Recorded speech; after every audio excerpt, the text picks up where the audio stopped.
গত বছর এই সময় হাসিনার দাপটে আমার মতন বদরশীদ আক্কেলপুর খেতলাল আর কালাইয়ের মধ্যে ঢুকতে পারে নাই। জোরে কোন কথা ঠিক কি না?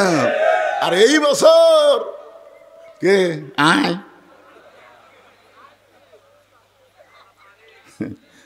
আমি কয়েকদিন আগে থানার পাশে ওয়াজ করে বলছিলাম, পুলিশেরা তোমরা কোথায় আসো? সাইড থেকে পুলিশ কাগজ দিয়ে বলছে, হুজুর আপনার নিরাপত্তা দেওয়ার জন্য আসছি, হুজুর ধরার জন্য না। এখন ধরার কথা ভুলে গেছো?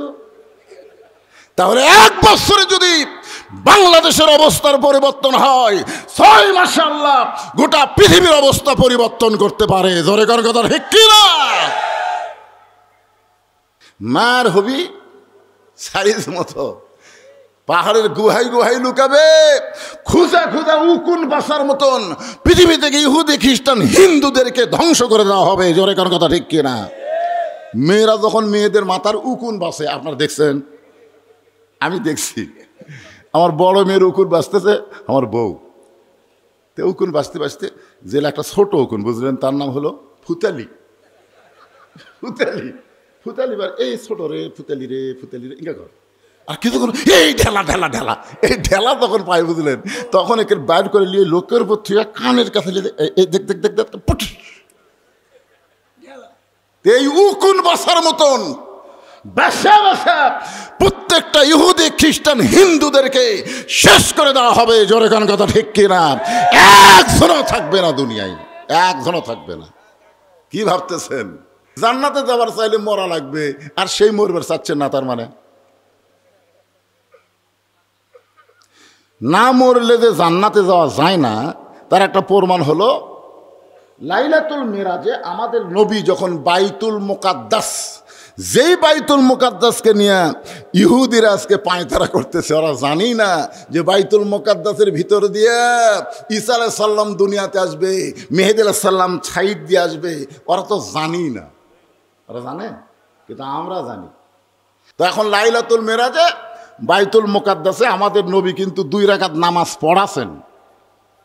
আমাদের নবী কিন্তু ইমামুল আম্বিয়া ইমামুল মুরসালিন, আমাদের নবী কিন্তু মুসল্লি না, আমাদের নবী হলো ইমাম। আমাদের নবী কি? ইমাম। 2 রাকাত নামাজ পড়ানোর পরে নবী বললেন, জিবরাইল ভাই, এই যে এতগুলো আমার পাশে নামাজ পড়লো এরা কারা? জিবরাইল বলতে হুজুর সমস্ত নবী রাসূল আজকে আপনার পিছনে ইক্তেদা করলো, এই মুহূর্তে আপনার ডিগ্রি হলো ইমামুল আম্বিয়া ইমামুল মুরসালিন। নবী বললেন, সমস্ত নবী রাসূলকে আমি একটু দেখতে চাই। সঙ্গে সঙ্গে একটা মেম্বার এনে দেওয়া হলো। নবী মেম্বরে দাঁড়ালেন, সমস্ত নবীরা নবীদের দিকে তাকায় আছে, সমস্ত নবীরা আমাদের নবীর দিকে তাকায় আছে। জোরে কোন সুবহানাল্লাহ। আর আমাদের নবী সমস্ত নবীর দিকে তাকায় আছে। এমন সময় নবী দেখতে পেলেন একটা নবীর চেহারা মলিন, সবগুলোর চেহারা হচ্ছে আলো, কিন্তু একটা নবীর চেহারা মলিন দেখা গেল। মলিন বোঝেন না? মুখটা মলিন। নবী জিবরাইলকে বললেন, ভাই জিবরাইল, সমস্ত নবীর চেহারা আলো, আর ওই নবীর মুখটা কালো কেন? তো বলতেছে, তাহলে আপনি তাকে ডাকেন। আল্লাহ নবী তাকে ডাকে বললেন, মা ইসমুকা ইয়া আখি, বলে আপনার নাম কি ভাই? বলতেছে, আমার নাম হলো ঈসা রূহুল্লাহ। তো আপনি ঈসা নবী হয়ে সমস্ত নবীর চেহারায় আলো, আর আপনার মুখটা মলিন কেন দেখা গেল? বলতেছে, নবী গো, এরা সবাই জান্নাত থেকে আপনার পিছনে নামাজ পড়তে আসে, এই জন্য এদের চেহারা আলো, কিন্তু আমি ঈসা জান্নাত থেকে আসতে পারি নাই। তো আল্লাহ নবী বলল, কেন? বলে এখন পর্যন্ত আমি মরি নাই, আমি না মরলে জান্নাতে কেমনে যাব? এখান থেকে প্রমাণ হলো জান্নাতে যাইতে গেলে মরা লাগবেই। এখন যেই বলবো জান্নাতে যাইতে গেলে কি চাই, আপনার সবাই এক বাক্যে বলবেন, মরতে চাই। জান্নাতে যাইতে গেলে কি চাই? যাই বলতেছেন না তাইও মরবি না, না যাই বলতেছেন না তাও মরবে, কিন্তু বেসাইজ। আমরা কি বেসাইজে মরবো? এই জন্য সবাই এই হক কথাটা সবাই জবান দিয়ে বলবেন, জান্নাতে যাইতে গেলে কি চাই? আরো জোরে জোরসে বলুন। আচ্ছা আপনার বলেন তো, এই জায়গার যদি কোনো হিন্দু ভারতীয় এজেন্ট থাকে, আর যদি মোবাইল করে বলে যে বলছি একটা মাহফিল আইছে, সমস্ত মুসলমান মরার মিছিল করতেছে, মরতে চায় মিছিল করতেছে। এরা কোনোদিন আর বাংলাদেশ আক্রমণ করতে আসবে না, কারণ মরার জন্য যারা রেডি হয়ে আছে তাদের সঙ্গে কেউ যুদ্ধ লাগলে পারবে না। জোরে কোন কথা ঠিক কিনা? কারণ মরার জন্য রেডি। এই মরার জন্য রেডি ছিল আবু সাইদ। 2000 ছাত্র জনতা জীবন দেওয়ার কারণে ফ্যাসিস্ট হাসিনাকে পলাতে বাধ্য হওয়া লাগলো। জোরে কোন কথা ঠিক কিনা? কথা বলেন। হ্যাঁ, এই জন্য আমরা যে কলেমার জিকির করলাম সবচাইতে উত্তম জিকির। হাদিস শরীফে বলা হয়েছে আফজালুজ জিকির লা ইলাহা ইল্লাল্লাহ। এই জিকিরটা যখন শেষ হয়ে গেল তখন আমরা কি করলাম? মুহাম্মাদুর রাসূলুল্লাহ। এটা বলার সাথে সাথেই আমাদের উপরে নবীর প্রতি দরুদ পড়া কি হয়ে গেল? সংক্ষিপ্ত দরুদ, ওয়াজিব হয়ে গেল।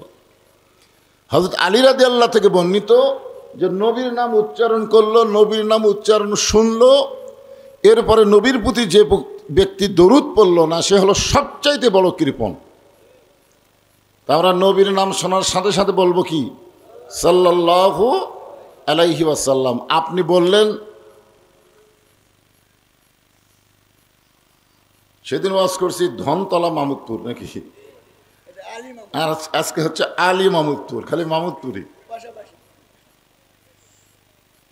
তো আলী মাহমুদপুরের মাহফিলে আপনারা দরুদ শরীফ পড়তেছেন, অথচ একদল ফেরেশতা আপনার দরুদ শেষ হওয়ার সঙ্গে সঙ্গে মদিনায় রাসূলের রওজা মোবারকে আপনার নাম সহ জায়গা সহ পৌঁছায় দিবে। আমরা এখানে অনেকেই আছি মদিনায় যাবার চাইলেও যাবার ভাগ্যে হচ্ছে না তো, কারণ ওটা তো বাংলাদেশের মধ্যে না।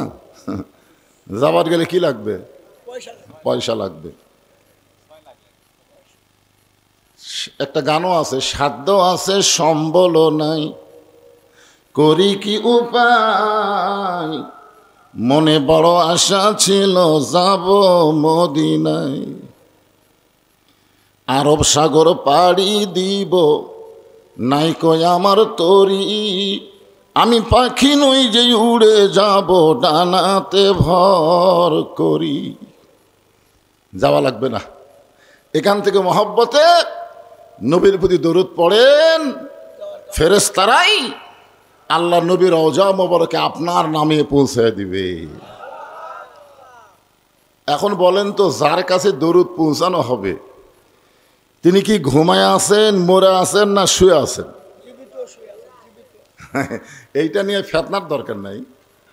আমরা ছোটবেলায় একটা গজল শুনতাম, ইসলামের আলো জ্বলায়া দিয়া নবী শুইয়া আসেন সোনার মদিনায়।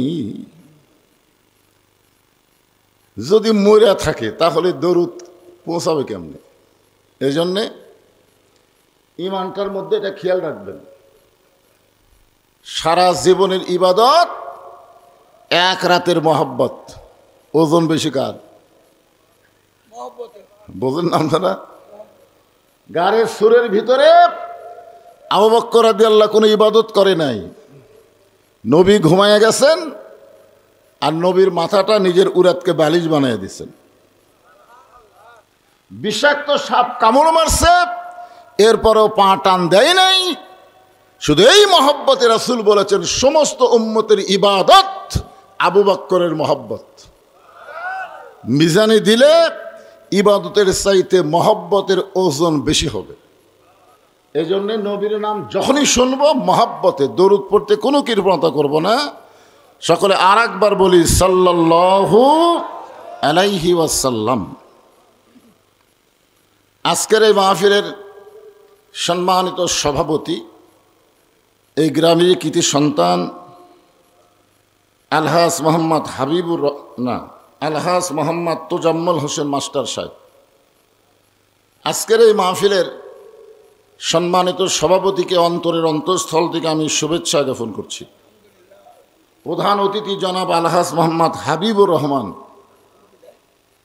আমার পাশেই বসে আছেন, বিশেষ অতিথি সহ যিনারা আজকের এই মাহফিল এসেছেন আমার সামনে আল্লাহ যিনাদেরকে কবুল করেছেন, বিশ্বাস করেন কোরআনের তাফসিরের মাহফিলে এসে শরীরটা যদি ঘেমে যায়, ওই ঘামওয়ালা শরীরের জন্য যদি আল্লাহ একটা ওসিলা খোঁজে, আর সে ওসিলাই যদি আল্লাহ তারে জান্নাত দিয়ে দেয়, শরীর ঘামানো খারাপ না।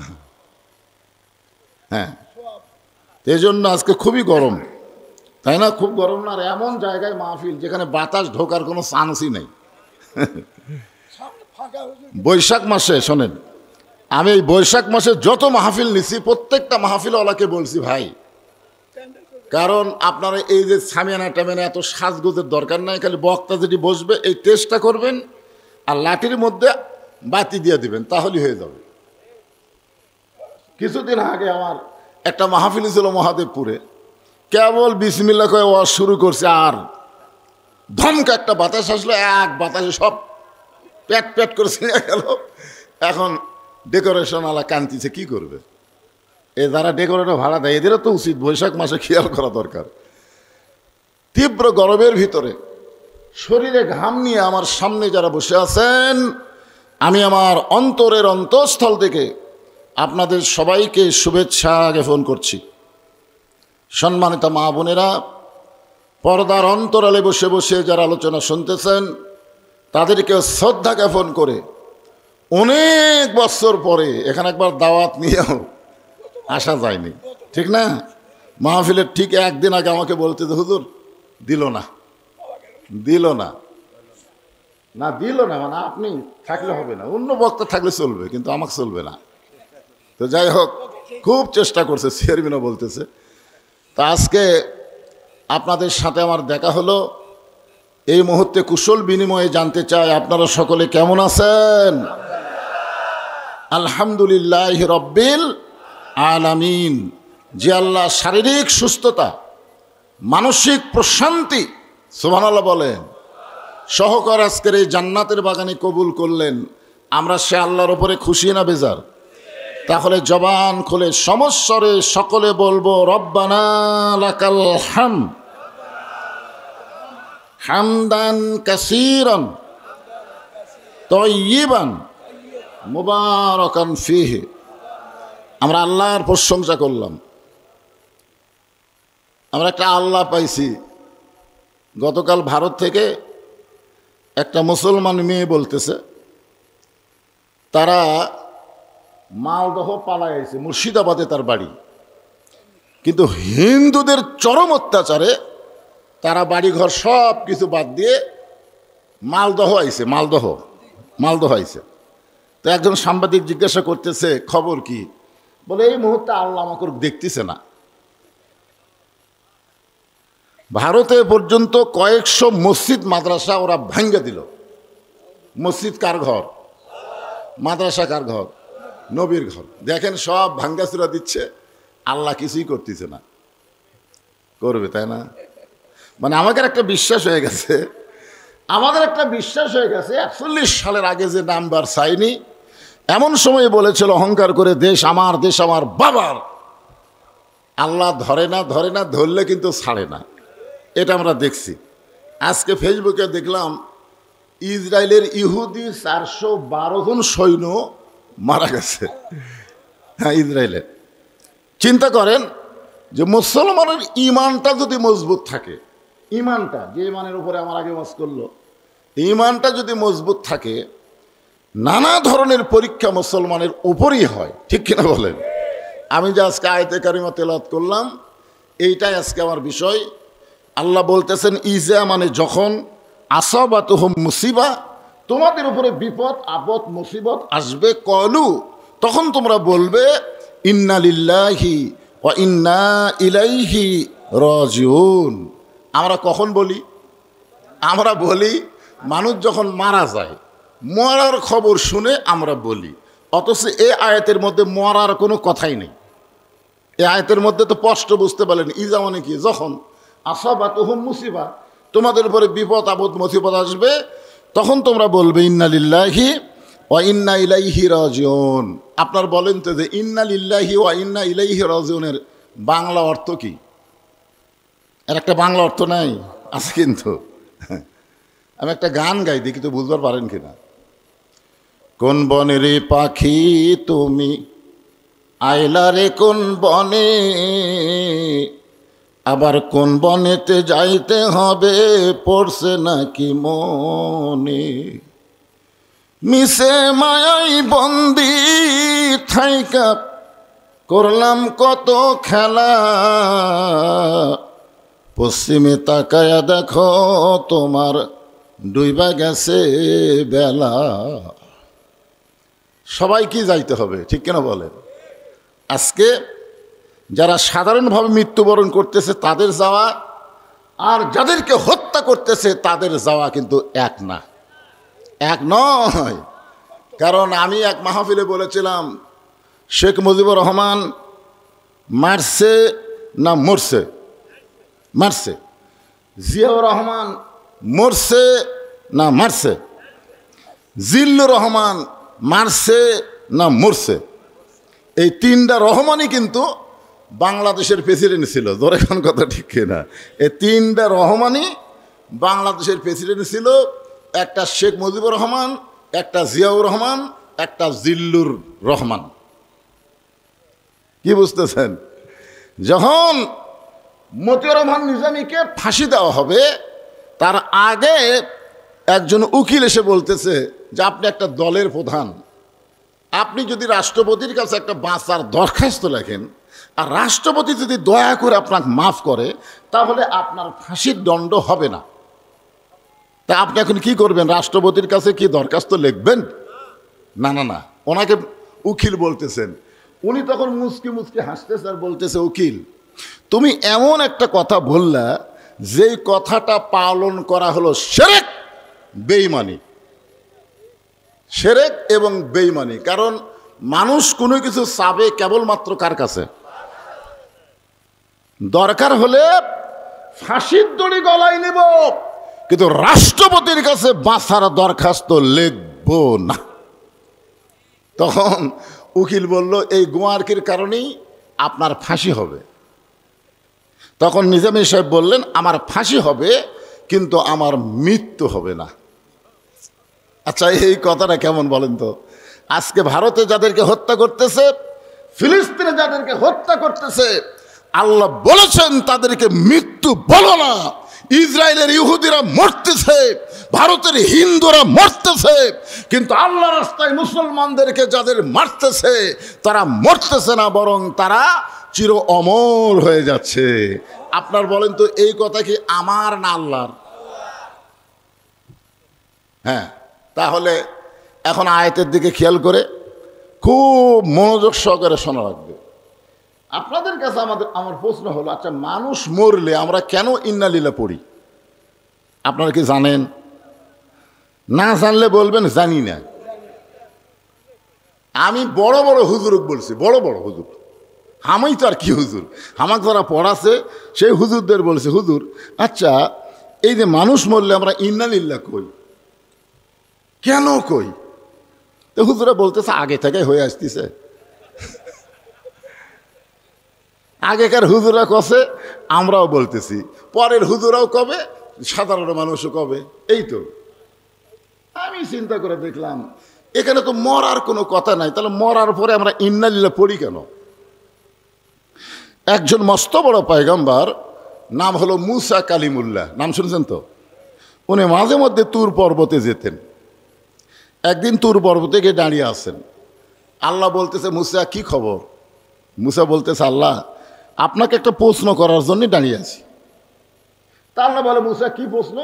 বলে, প্রশ্ন হলো আমার যা আছে আপনার তা নাই। আল্লাহ কয়, মুসা এই প্রশ্ন করার জন্য তুমি দাঁড়িয়ে আছো? তোমার যা আছে আমার তা নাই? মুসা বলতেছে, আল্লাহ আমি হিসাব নিয়ে দেখলাম আমার যা আছে আপনার তা নাই। আল্লাহ বলে, মুসা তোমার এমন কি আছে যে এটা আমি আল্লাহর নাই? মুসা বলতেছে, আল্লাহ আমার মৃত্যু আছে কিন্তু আপনার মৃত্যু নাই। আল্লাহ বলতেছে, ঠিকই তো তাই রে। মুসা বলতেছে, আল্লাহ আপনি শক্তির কারণে মারতে পারবেন কিন্তু আপনি কোনোদিন মরতে পারবেন না, কারণ মরার মধ্যে যে কি মজা আছে এটা আমি মুসা পাবো কিন্তু আপনি পাবেন না। আপনার বলেন তো, মরার মধ্যে মজা না কষ্ট? তাহলে কোরআনের আয়াত আপনারা পড়েননি? কুল্লু নাফসিন যায়িকাতুল মাউত, প্রত্যেকটা আত্মা মৃত্যুর স্বাদ গ্রহণ করবে। স্বাদ মানে কি? মুরগির তরকারি কেমন? কয় সেই মজা স্বাদ। গোস্তের তরকারি কেমন? কয় সেই মজা স্বাদ। তাহলে আপনি যদি গোস্তের তরকারির স্বাদ বোঝেন, মাছের স্বাদ বোঝেন, তো মরার একটা মজা আছে, সেটা বুঝবেন না? মরার মজা কি? কিন্তু লাগবেই, যতই গরম লাগুক আর যতই দৌড়াদৌড়ি করেন মরা লাগবেই। খালি একটা কথা বিশ্বাস করেন, কিন্তু আমরা সাধারণভাবে মরবো না, আমাদের মৃত্যুটা যেন জান্নাত পাওয়ার কারণ হয়। ধরে কেন সুবহানাল্লাহ। যেরকম আজকের আমার ভাই বললেন, ওয়ালা তামুতুন্না ইল্লা ওয়া আনতুম মুসলিমুন, তোমরা মুসলমান না হইয়া মরিও না। আল্লাহ বলে, মুসা মৃত্যু তোমার কাছে কেমন মনে হয়? মুসা বলতেছে, আল্লাহ দুনিয়ার জীবনে আপনি যত নিয়ামত আমাকে দিয়েছেন, আমাকে নবীর নিয়ামত দিয়েছেন, কালিমুল্লাহর নিয়ামত দিয়েছেন, লাঠির নিয়ামত দিয়েছেন, সুবহানাল্লাহ বলেন, বহু নিয়ামত আপনি আমাকে দান করেছেন। সমস্ত নিয়ামতের ভিতরে মৃত্যুটাই হলো আমার কাছে সবচাইতে বড় নিয়ামত। আপনারা সুবহানাল্লাহ সবাই বললেন না? বড় কি? আপনারা সূরা ফাতিহার শেষে কি বলেন? আন আমতা আলাইহিম, আল্লাহ তাদের মধ্যে আমাদের শামিল করো যাদের উপরে তুমি নিয়ামত খুশি হয়ে গেছো। সুবহানাল্লাহ বলেন। আল্লাহ বলে, মুসা মানুষ দুনিয়াতে গিয়ে মরতে চায় না, সেই মৃত্যুটা তোমার কাছে উত্তম মনে হওয়ার কারণ কি? নিয়ামত মনে হওয়ার কারণ কি? মুসা বলতেছে, আল্লাহ কারণ হলো তিনটা। আমার আঙ্গুলের দিকে তাকান, কয়টা? আল্লাহ বলে, মুসা কি কারণ? তিন কারণ। আপনি বলেন তো আল্লাহ কারণ জানে কি জানে না? জানার পরেও আল্লাহ কেন শুনবার চায়? এই কারণেই শুনবার চায়, আল্লাহ মুসা নবীর মাধ্যমে আমাদেরকে জানাবার চায়। ধরে কেন সুবহানাল্লাহ। হ্যাঁ, এই জন্য এই যে কষ্ট করে বসে আছেন, আজ ওয়াজ শোনার পরে দেখবেন মরালে আপনার টেনশনই হবে না। কারণ যেটা সত্য কথা, যার উপর সত্য নাই, হিন্দুরা পর্যন্ত মরা বিশ্বাস করে। ধরে কোন কথা ঠিক কিনা? ইহুদি খ্রিস্টান সবাই মরা বিশ্বাস করে। আল্লাহ বিশ্বাস না করলেও মরাকে তারা বিশ্বাস করে। ধরে কোন কথা ঠিক কিনা? এই জন্য আল্লাহ কোরআনে বলেছেন, জাআত সাকারাতুল মাউতু হাক্কুন, মৃত্যুর চাইতে সত্য আর কি আছে? আপনারা মনে করতেছেন যে বুড়া মানুষ আগে মরবে, ছেলেরা পরে মরবে, তা কিন্তু না। মরার নির্দিষ্ট টাইমেই মরা লাগবে। ধরে কোন ঠিক কিনা? হ্যাঁ, কে কখন মরবে জানে কে? আরো জোরে বলেন, আল্লাহ। আল্লাহ বলে, মুসা মৃত্যুকে পছন্দ করার তিনটা কারণ কি আমার সামনে বলা যাবে? মুসা বলতেছে, আল্লাহ জানার পরও যখন জানতে চান তাহলে শোনেন। মৃত্যুকে পছন্দ করার এক নম্বর কারণ হলো, না মরলে জান্নাতে যাওয়া যাবে না। মারাত্মক কথা। আপনারা সবসময় দোয়া করেন, আল্লাহুম্মা ইন্না নাসআলুকাল জান্নাতা ওয়া নাউযু বিকা মিনান নার, আল্লাহ তোমার কাছে আমরা জান্নাত চাই। আল্লাহ যদি বলে জান্নাতে যা, তাহলে আপনি কেমনে যাবেন? তাহলে জান্নাতে যাইতে গেলে মরা লাগবে। এখন আপনারা বলেন, এখন আল্লাহ বলতেছেন, মরাই যখন যাবে, লা তামুতুন্না, ততক্ষণ পর্যন্ত মৃত্যুবরণ করো না, ইল্লা ওয়া আনতুম মুসলিমুন, যতক্ষণ তোমরা মুসলমান না হবে। এখন মুসলমান শব্দের অর্থ কি? এটা আমাদের ভালোভাবে জানা লাগবে। আমাদের জাতির পিতা হযরত ইব্রাহিম আমাদের নাম রাখছে কি? শেখ মুজিবুর। এখানে জাতির পিতা ইব্রাহিম, মিল্লাতা আবিকুম ইব্রাহিম ওয়া সাম্মাকুমুল মুসলিমিন। আমাদের মুসলমান নাম রাখছে কে? আমাদের জাতির পিতা ইব্রাহিম। এটা কি আমি মুখ টামানা কথা বলতেছি না, আল্লাহর কোরআনের কথা। তো কোরআনের সাথে কি আপনারা একমত না দ্বিমত? তাহলে হোহা করা লাগবে তো। দেখেন এখানে দেখেন, মিল্লাতা আবিকুম ইব্রাহিম। মিল্লাত মানে তোমাদের জাতি, আবিকুম মানে তোমাদের বাপ ইব্রাহিম। এখন বলেন আমাদের জাতির পিতার নাম কি?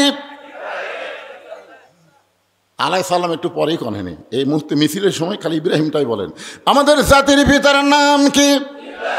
আরো জোরে। তাহলে শেখ মুজিবর ঘোড়ার ডিম, শেখ মুজিবর আরো জোরে। আপনাদের এলাকার ভোটবিহীন স্বপন ওই শেখ হাসিনাকে সর্বপ্রথম সংসদে হজরত বানাচ্ছে। জোরে কোন কি বানাচ্ছে? হজরত। সুবহানাল্লাহ। খুব খেয়াল করবেন, আল্লাহর কোরআনের সাথে আমরা একমত।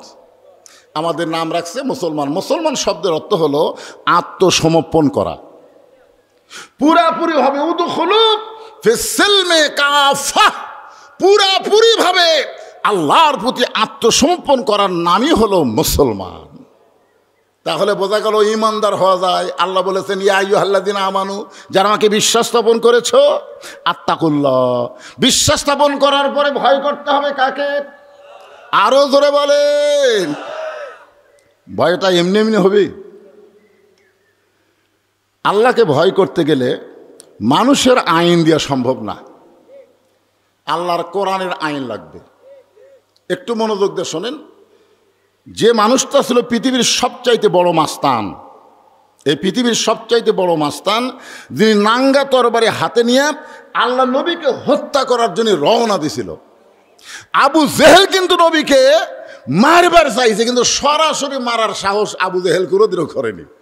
কিন্তু উমর সরাসরি নবীকে মারার জন্য অস্ত্র নিয়ে প্রকাশ্যে রাস্তা দিয়ে যাচ্ছে।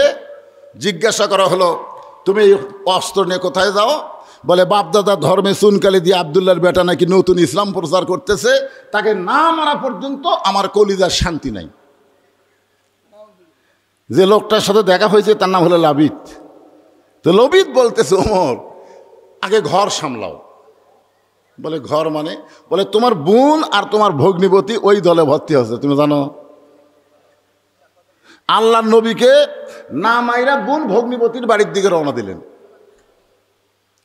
যেই মাত্র দরজার কাছ, এমন সময় ইন্নামাল মুমিনুনা আল্লাযীনা ইযা যুকিরাল্লাহু ওয়াজিলাত কুলুবুহুম ওয়া ইযা তুলিয়াত আলাইহিম আয়াতুহু জাদাতুহুম ঈমানা ওয়া আলা রাব্বিহিম ইয়াতাওয়াক্কালুন।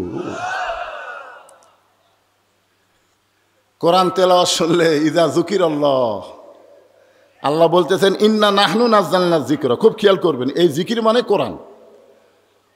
যখন কোরআন তেলাওয়াতের জিকির হবে, এই জিকির শুনলে মানুষের অন্তরের মধ্যে কম্পন সৃষ্টি হয়। উমর ফারুক হাতে তরবারি নিয়ে তার বোন ভগ্নিপতির কোরআন তেলাওয়াত যতক্ষণ হয়েছে ততক্ষণ কোনো কথা বলে নাই। যেই মাত্র কোরআন তেলাওয়াত শেষ, সঙ্গে সঙ্গে দরজায় ধাক্কাতে বললেন, তোরা যেটা তেলাওয়াত করলি সেটা কার? বলে আমরা গোপনে এমন একজন মহামানবের আদর্শকে কবুল করে ইসলামকে গ্রহণ করেছি, সে আল্লাহর পক্ষ থেকে যেই বাণীটা, সেই বাণী আমরা তেলাওয়াত করতেছি। তা আমি তোদের ভাই, আমার বোন ভগ্নিপতি ইসলামকে কেন গ্রহণ করলি? দুইজনকে সেই মার মারতেছে, এক সময় মারতে মারতে ক্লান্ত হয়ে গেছে। কারণ যাদের মধ্যে ঈমান আছে, যাদের মধ্যে আল্লাহর কোরআন আছে, তারা কোনোদিন পিটন মারকে ভয় করে না। জোরে কর কথা ঠিক কিনা? বোন ভগ্নিপতি একটাবারও বলে নাই আর মারো না, লাগতেছে একথা বলতেছে না। যতই মারতেছে মনে হয় তাদের ঈমান ততই বাড়তেছে। জোরে কর সুবহানাল্লাহ। এক সময় মহাবীর উমর ক্লান্ত হয়ে গেল। ক্লান্ত হয়ে বোনের গায়ে রক্ত হাতে নিয়ে বলল, এত মার মারতেছি, তোদের ঈমান এত বেড়ে গেল, দেখি কি পড়তেছিস সেটা একটু আমাকে দে তো।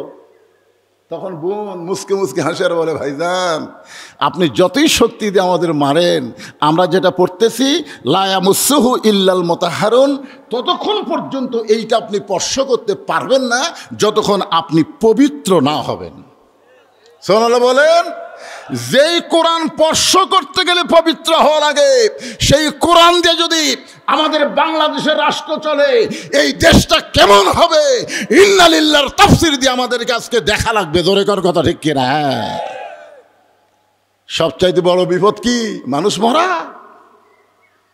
সবচাইতে বড় বিপদ মানুষ মরা না। মুসা নবী 3 কারণে মৃত্যুকে ভালোবাসে। 1 নম্বর কারণ দিয়ে কিন্তু ওয়াজ করতেছি, মনে রাখা লাগবে। কি মনে না রাখলে বোঝা যাবে? তাই হ্যাঁ, একটু খেয়াল করবেন। তো গোসল মানে কি? উমর ফারুক ইমানের রঙে রঙ্গিত হয়ে গোসল হয়ে গেলেন। সুবহানাল্লাহ বলেন। তরবারি নবীর কাছে জমা দিলেন। আল্লাহর কোরআনকে শুধু হাতে না, কলিজার মধ্যে উঠাই নিলেন। একসময় আল্লাহ তাআলা এই কোরআনের কারণে ওমর ফারুককে বাংলাদেশের মতন ৯৬টা দেশের খলিফা বানায় দিলেন। আমাদের বাংলাদেশের মতন কয়টা? ৯৬টা দেশের খলিফা হযরত ওমর। মসজিদের মেম্বরে বসে নিজের গালে নিজে চল মারতেছেন, ডান হাতে ডান গালে, বাম হাতে বাম গালে। তো ওই সময় আমার ওসমান গনি মসজিদের মধ্যে ঢুকে বলতেছে, ইয়া আমির আল মুমিনিন, আপনি কি পাগল হয়ে গেলেন? নিজের গালে নিজে চল মারতেছেন। ওমর ফারুক বলে, ওসমান, মিন শাররিল ওয়াসওয়াসিল খান্নাস, কিছুক্ষণ আগে শয়তান আমাকে ধোঁকা দিছে। কোরআন শরীফ থাকলে তো বুঝতে পারবে, আমরা তো বুঝতে পারি না। ওসমান গনি বললেন, শয়তান আপনাকে কি ধোঁকা দিল? শয়তান আমাকে বলতেছে আমি নাকি অর্ধ পৃথিবীর খলিফা। শয়তান আমাকে বলতেছে আমি নাকি অর্ধ পৃথিবীর খলিফা। তো ওসমান গনি বলতেছে আপনি তো অর্ধ পৃথিবীরই খলিফা। ওমর ফারুক বলতেছে, ওসমান, বর্তমানকে নিয়ে যারা চিন্তা করে এরা মনুষ্যত্ব হারায়। মানুষকে চিন্তা করা লাগবে অতীত এবং ভবিষ্যৎ। শেখ হাসিনা যদি ভবিষ্যতের চিন্তা করত তাহলে আজকে তাকে পলানো লাগতো না। জোরে কথা কন না কেন? অতীতের খেয়াল করবেন। আমার অতীত কি ছিল? আমার অতীত আপনারা তো কেউ জানেন না। আমি অতীতে রাস্তায় একটা খাতা নিয়ে ঘুরতাম। কোনো টুপিওয়ালা দাড়িওয়ালা মানুষকে দেখলি বললাম, কে ভাই আপনাকে গ্রামের কি মাহফিল হসে? তো বলছে না এখনো হয়নি। আমাকে দাওয়াত দেবেন, আমি ওয়াজ করতে পারি। তখন তোর ওয়াজ জীবনে শুনিনি, আজকে তোকে দাওয়াত দিয়ে মাহফিল নষ্ট করবো নাকি? আমি মানুষের পিছনে পিছনে ঘুরে ঘুরে বছরে ১০-১৫টা দাওয়াত পাইতাম। আমার কাছে কেউ আসতো না, আমি সবার কাছে চাইতাম। এটা হলো আমার অতীতের কথা।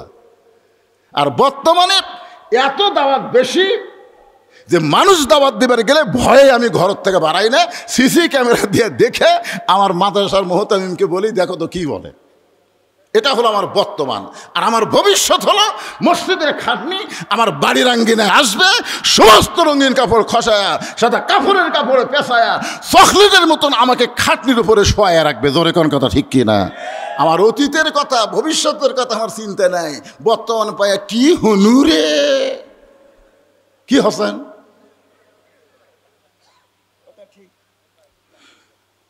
ওসমান গনি বলে, আমির আল মুমিনিন, তাহলে আপনার অতীতের খবর কি? উমর ফারুক বললেন, অতীত আমি খালার বাড়িতে রাখালি করতাম। বিকালবেলা যখন ছাগলগুলো ফেরত আনতাম, খালা বলতো, ওমর কয়টা ছাগল নিয়ে গেলে, কয়টা ফেরত আনলা? আমি ছাগল গুনে গুনে দিকে 2-4টা কম পড়ে গেছে। আমি আবার দৌড় দিতাম ওই পাহাড় এলাকায় খুঁজে খুঁজে ছাগলগুলো নিয়ে যখন আমার খালার কাছে জমা দিতাম, খালা আমার মাথার চুল ধরে বলতো, ওমর, যেই ভুল আজকে করেছো এই একই ভুল যদি আগামীকাল করো তোমার রাখালির চাকরি কিন্তু ক্যান্সেল হয়ে যাবে। আমি খালার পা ধরে বলতাম, খালা, রাখালের চাকরি যদি ক্যান্সেল করে দেন আমি থাকবো কোথায়, খাবো কি? যে উমর একদিন রাখালের চাকরি রক্ষা করার জন্য খালার পা ধরে কেঁদেছে, আজকে সেই উমরকে আল্লাহ অর্ধ পৃথিবীর খলিফা বানাইছে। এটা উমরের যোগ্যতাই নয়, এটা কেবলমাত্র আল্লাহর কোরআনের ওসিলা। কি কন? আল্লাহর কোরআনের কারণে আজকে উমর অর্ধ পৃথিবীর খলিফা। আর আমার মন বলতেছে, উমর কিছুই না, বদিশিত কিছুই না, সব কিছু আল্লাহর কোরআন। আজকের সভাপতি বলতেছে আকর্ষণীয় বক্তা। বক্তা কোনোদিন আকর্ষণ হয় না, আকর্ষণ হলো আল্লাহর কোরআন। জোরে কোন কথা ঠিক কেন কথা বলেন? আল্লামা সাইদ হুজুরকে মানুষ এত কেন ভালোবেসেছে? তার চেহারা দেখে, সুরত দেখে ভালোবাসে নাই। সে কোরআনের হক কথা বলেছে 50 বছর, তারপরও বিনা অপরাধে তাকে জেলখানায় বন্দি করে রাখছে। জেলখানায় বন্দি করে রেখেও ফ্যাসিস্টদের মন ভরে নাই। তারপরে তাকে হাসপাতালে নিয়ে গিয়ে অন্যায়ভাবে হত্যা করা হয়েছে। জোরে কোন কথা ঠিক কথা বলেন? কত বাধা, তারপরেও তারা জানাজায় লক্ষ লক্ষ মানুষ জায়গা দেওয়া যায়নি। এটা কিন্তু সাইদের কারণে হয়নি, এটা হয়েছে আল্লাহর কোরআনের আকর্ষণে। জোরে কোন ঠিক কিনা বলেন? এখন আজকের আপনারা দেখেন তো এই কোরআনটা আসলে কেমন, কোরআন কেমন নেতা তৈরি করে। অর্ধ পৃথিবীর খলিফা হযরত ওমর জুমার দিনে মসজিদে দাঁড়িয়ে খুতবা দিচ্ছেন। দেখেন আল্লাহর কোরআন কেমন নেতা তৈরি করে। এমন সময় মাঝখান থেকে একজন মুসল্লি দাঁড়িয়ে বলতেছে, আমির আল মুমিনিন, আপনার খুতবা আমরা শুনবো না। তোমার ফারুক বললেন, আমার অপরাধ কি? বলে, আপনার অপরাধ হলো আমাদেরকে খাটো পাঞ্জাবি দিয়া আপনি লম্বা জুব্বা পরে খুতবা দিচ্ছেন। আমাদেরকে আপনি খাটো দিবেন আর নিজে লম্বা জুব্বা পরবেন। যতক্ষণ পর্যন্ত লম্বা জুব্বার কাহিনী না বলবেন ততক্ষণ আপনার খুতবা আমরা শুনবো না। এ কথা শোনার পরে উমরের মুখ দিয়ে মুচকি মুচকি হাসি আসতেছে। হাসি আসার কারণ হলো, আল্লাহর কোরআন দিয়ে যখন রাষ্ট্র চলবে, নেতা যদি ভুল করে সাধারণ মানুষ পর্যন্ত লোকমা দেওয়ার সাহস পাবে। আর মানুষের আইন দিয়ে যখন রাষ্ট্র চলবে, এমপি মঞ্চে যদি যা ইচ্ছা বলে, সাধারণ একটা মানুষ কালাই বলেছিল যে আমরা বক্তার ওয়াজ শুনতে এসেছি, আপনার ভাষণ শুনতে আসি নাই, সঙ্গে সঙ্গে তাকে গ্রেফতার করে তাকে এমন নির্যাতন করেছে। এটা হলো মানুষের আইন। জোরে কোন কথা ঠিক কিনা? আপনাকে রে এই কানায় এই অবস্থা হয়েছে। আমি একদিন স্বপনকে বললাম, কে ভাই, প্রত্যেকটা মাহফিলে আপনি প্রধান অতিথি, কিন্তু আপনাকে দেখা যায় না কেন? তখন বলে, হুজুর জনগণ ভোট দেয়নি তো, গেলে শরম লাগে। যখন কথা বলি সব নিচের দিকে তাকা থাকে, আমার দিকে তাকায় না। কাল 2-4টা চামচে আমার দিকে তাকা থাকে। চামচা বোঝেন না? আমার নেতার চরিত্র ফুলের মতন পবিত্র, নামাজ পড়ে না একক। তো উমর ফারুকের চোখ দিয়ে পানি পড়তেছে, মুখটা মুচকি মুচকি হাসতেছে। এমন সময় আব্দুল্লাহ ইবনে উমর 30 পারা কোরআনের হাফেজ, 6 লক্ষ হাদিসের হাফেজ, জোরে কোন সুবহানাল্লাহ, বাবার পাশে দাঁড়ায় বলতেছে, আমার বাবার উকিল কেউ নাই রে। আজকে আমার বাবাকে একজন সাহাবী আসামি করছে, কিন্তু উকিল কেউ নাই। এই জন্য হযরত আব্দুল্লাহ ইবনে উমর বাবার পাশে দাঁড়ায় বলতেছে, রে নবীর সাহাবীরা, তোমরা খাটো পাঞ্জাবি হলেও তো নতুন পোশাক পরে নামাজ পড়তে আইছো, কিন্তু আমার পরনে তাকায় দেখো, আমার পরনে নতুন কোনো কাপড় নাই। ওসমান গনি বলে, আব্দুল্লাহ, সবাই নতুন কাপড় পরছে, আর তুমি পুরাতন কেন পরছো? বলে, আমি যদি নতুন কাপড় পরতাম তাহলে আমার বাবার জুব্বা আজকে লম্বা হতো না। তোমরা যখন আমার বাবাকে খেলাফতের দায়িত্ব দিয়েছ আল্লাহর পক্ষ থেকে যখন হয়েছে, তোমরা হয়তো জানো না, কিন্তু আমি জানি। একদিন গভীর রাত্রে আমার মা দরজার কাছে দাঁড়িয়ে আছে। আমি আব্দুল্লাহ মাকে গিয়ে বললাম, মা, এত রাত্রে দরজাত কেন দাঁড়িয়ে আছেন? মা ছোট বাচ্চার মতন কাঁদতেছে। আমি বললাম, মা, কি দুঃখে আপনি এমন করে কাঁদেন? বলতেছে, আব্দুল্লাহ রে, তুই জানিস না, বাড়ির মধ্যে থাকার পরেও তুই জানিস না, তোর বাবা যেদিন থেকে মদিনার খলিফা হয়েছে সেদিন থেকে মদিনার মানুষ কেমনে আছে এটা দেখার জন্য চোরের মতো সারা রাত ঘুরে বেড়া। চোরের মতন সারা রাত পুলিশ লিয়া, চৌকিদার লিয়া, বডিগার্ড লিয়া। এখন একটা এমপি আসলে দেখবেন সামনে পুলিশের গাড়ি, পিছনে পুলিশের গাড়ি, মনে হয় পুলিশ এমপির চামচা আছে। আর বাংলাদেশের মতন 96 দেশের খলিফা একা একা ঘুরতেছে, একা একা মরুভূমির মধ্যে তাঁবু টাঙ্গানো। গভীর রাত্রে ওই তাঁবুর ভিতর থেকে 2টা ছোট বাচ্চা কাঁদতেছে, মা, আমাদের ক্ষুধা লাগছে, ক্ষুধা লাগছে। আর মা বলতেছে, গোস্ত সিদ্ধ হলেই তোমাদের খাবার দেব, গোস্ত সিদ্ধ হলেই তোমাদের খাবার দেব। উমর ফারুক চিন্তায় পড়ে গেলেন, দুমবার গোস্ত হলে বড় জোর 8 ঘন্টা লাগবে, উটের গোস্ত হলে 1 ঘন্টা লাগবে। এত গভীর রাত হয়ে গেল, এখনো পর্যন্ত গোস্ত সিদ্ধ হয় না। এটা কেমন মা? তাবুর নিকটে গিয়ে লোকমাতে বললেন, মা, তোমার অন্তরে কি কোনো দয়া নাই? তোমার 2টা বাচ্চা ক্ষুধার জ্বালায় কান্দে, আর এখনো পর্যন্ত তোমার গোস্ত সিদ্ধ হয় না। মেয়েটা বলে, পথিক, আমার বাড়ি হলো ইয়ামিন দেশে। আমি শুনেছি মদিনার খলিফা ওমর অত্যন্ত ভালো মানুষ। আমার 2টা এতিম বাচ্চাকে নিয়ে আমি ওমরের দরবারে বিকালবেলা ঢুকতে চাইছিলাম, কিন্তু এত মানুষের ভিড়, আমি বিকালবেলা ওমরের দরবারে ঢুকতে পারি নাই। নিয়ত করেছি আগামীকাল সকালবেলায় যাব। আমার 2টা বাচ্চার জন্য তাঁবু টাঙ্গায় অস্থায়ী ঘর বানায় 2টা বাচ্চাকে বুকের মধ্যে নিয়ে আমি ঘুমাবার চাই, কিন্তু এদের পেটে এত খিদা, এরা 2টা বাচ্চা না ঘুমায় খালি মা মা বলে কান্দে। আমি শুধু এদের সান্ত্বনা দেওয়ার জন্যে, শুধুমাত্র সান্ত্বনা দেওয়ার জন্যে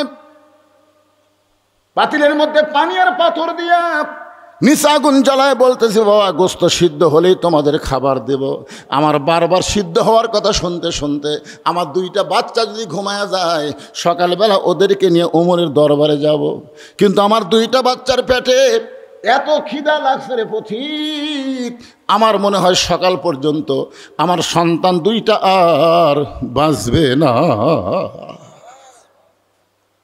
উমর ফারুক বললেন, মা তুমি একটু ধৈর্য ধরো, তুমি আর এই অভিনয় না করে তোমার দুইটা সন্তানকে বুকের মধ্যে একটু ধৈর্য ধরো মা। ওমর ফারুক এক দৌড়ে বাইতুল মালের দরজায় ডাক দিল, আসলাম রে দরজা খুলে দে। আসলাম দরজা খোলার সঙ্গে সঙ্গে বলে, দেখো বাইতুল মালের মধ্যে যে বস্তাটা সবচাইতে বড়, ওই বস্তাটা খাবার বস্তা আমার মাথায় উঠাইয়া দে। আসলাম বলতেছে, আমিরুল মুমিনিন কোথায় বস্তা নিয়ে যাওয়া লাগবে আমারে হুকুম দেন।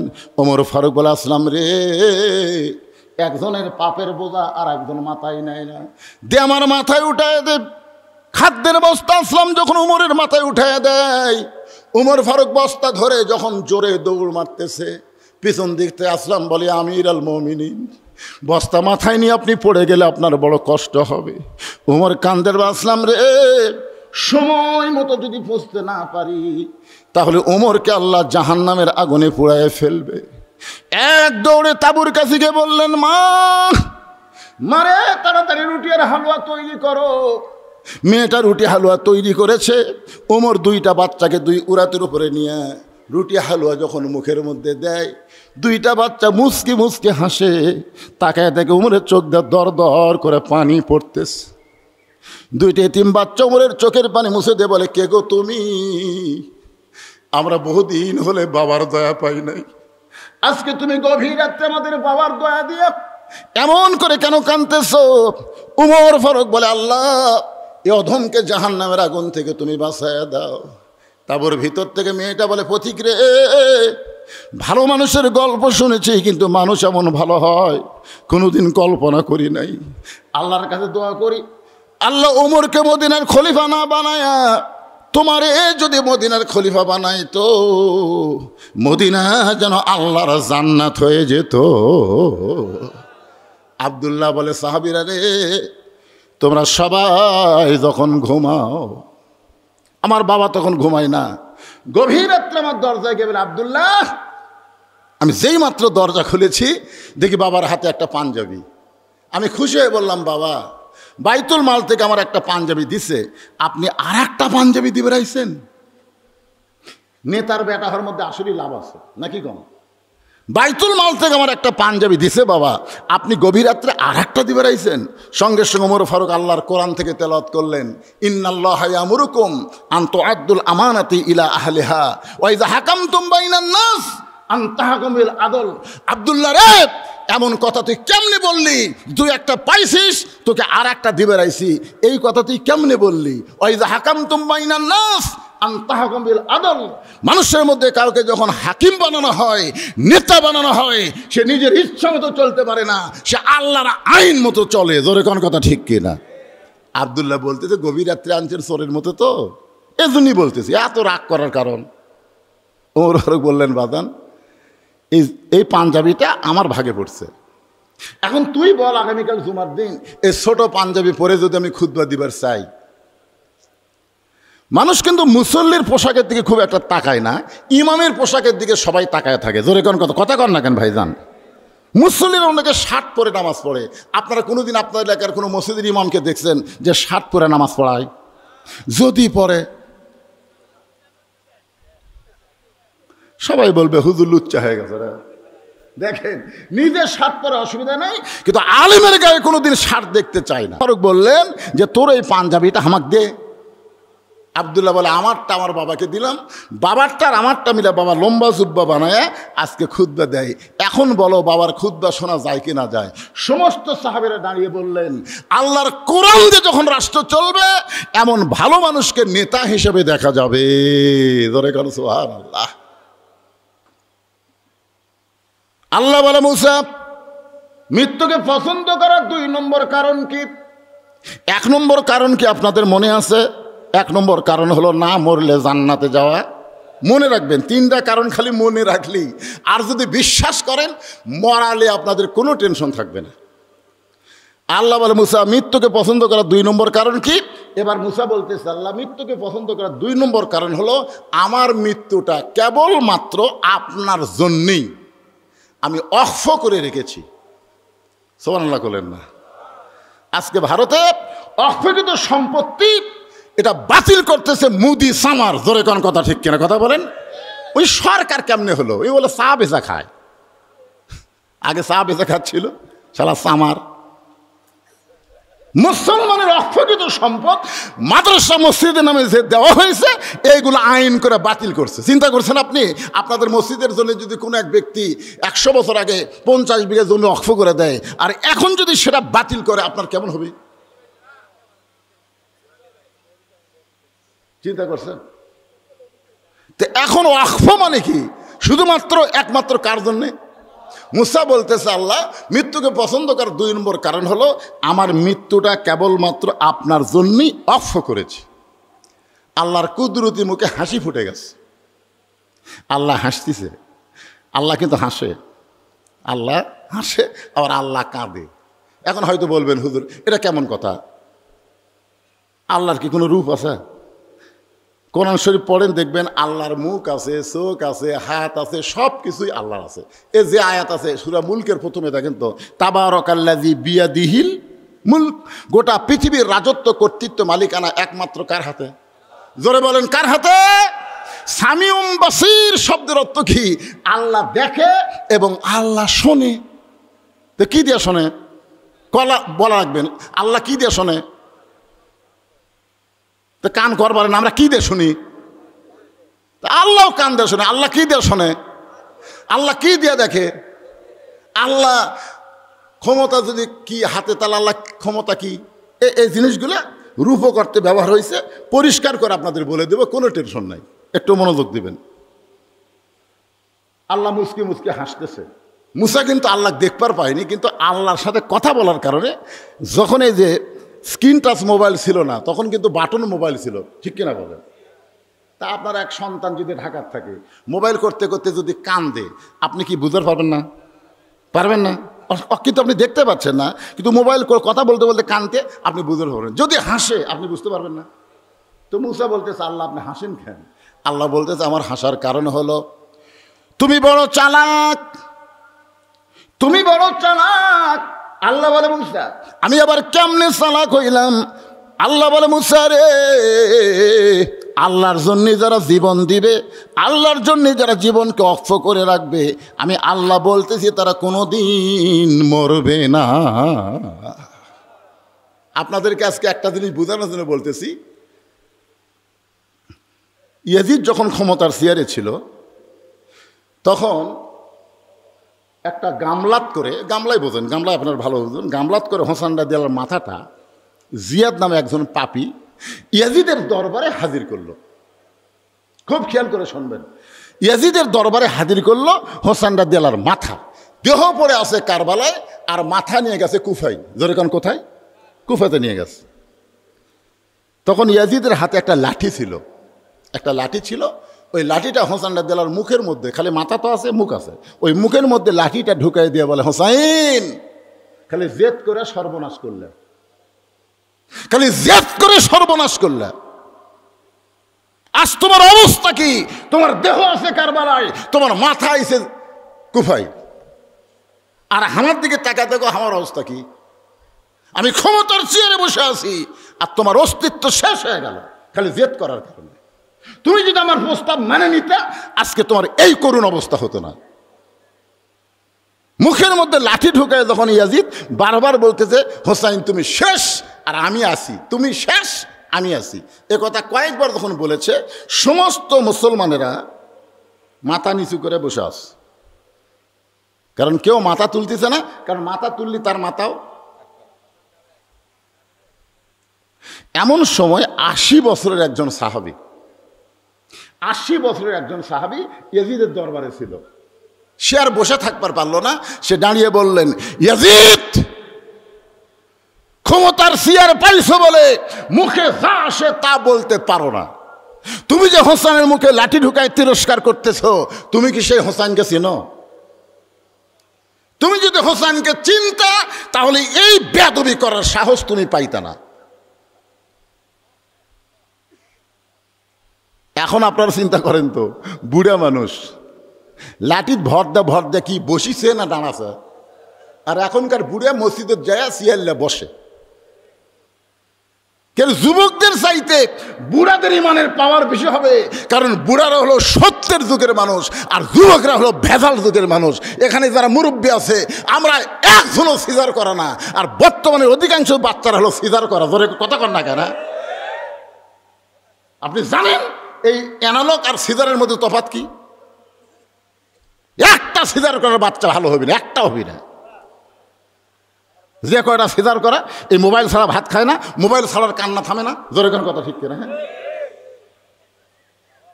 অস্থির একটা বুড়ো মানুষ লাঠির ভর দে দাঁড়িয়ে বলতেছে, ইয়াজিদ মুখে যা আসে তা বলতে পারো না। তুমি যার মুখে লাঠি ঢুকাই তিরস্কার করতেছ তুমি তাকে চিনো না। আমি একাধারে 10 বছর আল্লাহর নবীর খাদেম ছিলাম।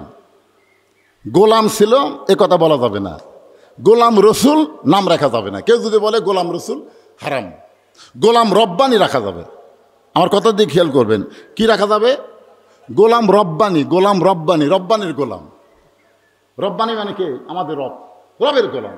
গোলাম রসুল রাখা যাবে না, গোলাম রব্বানি রাখা যাবে।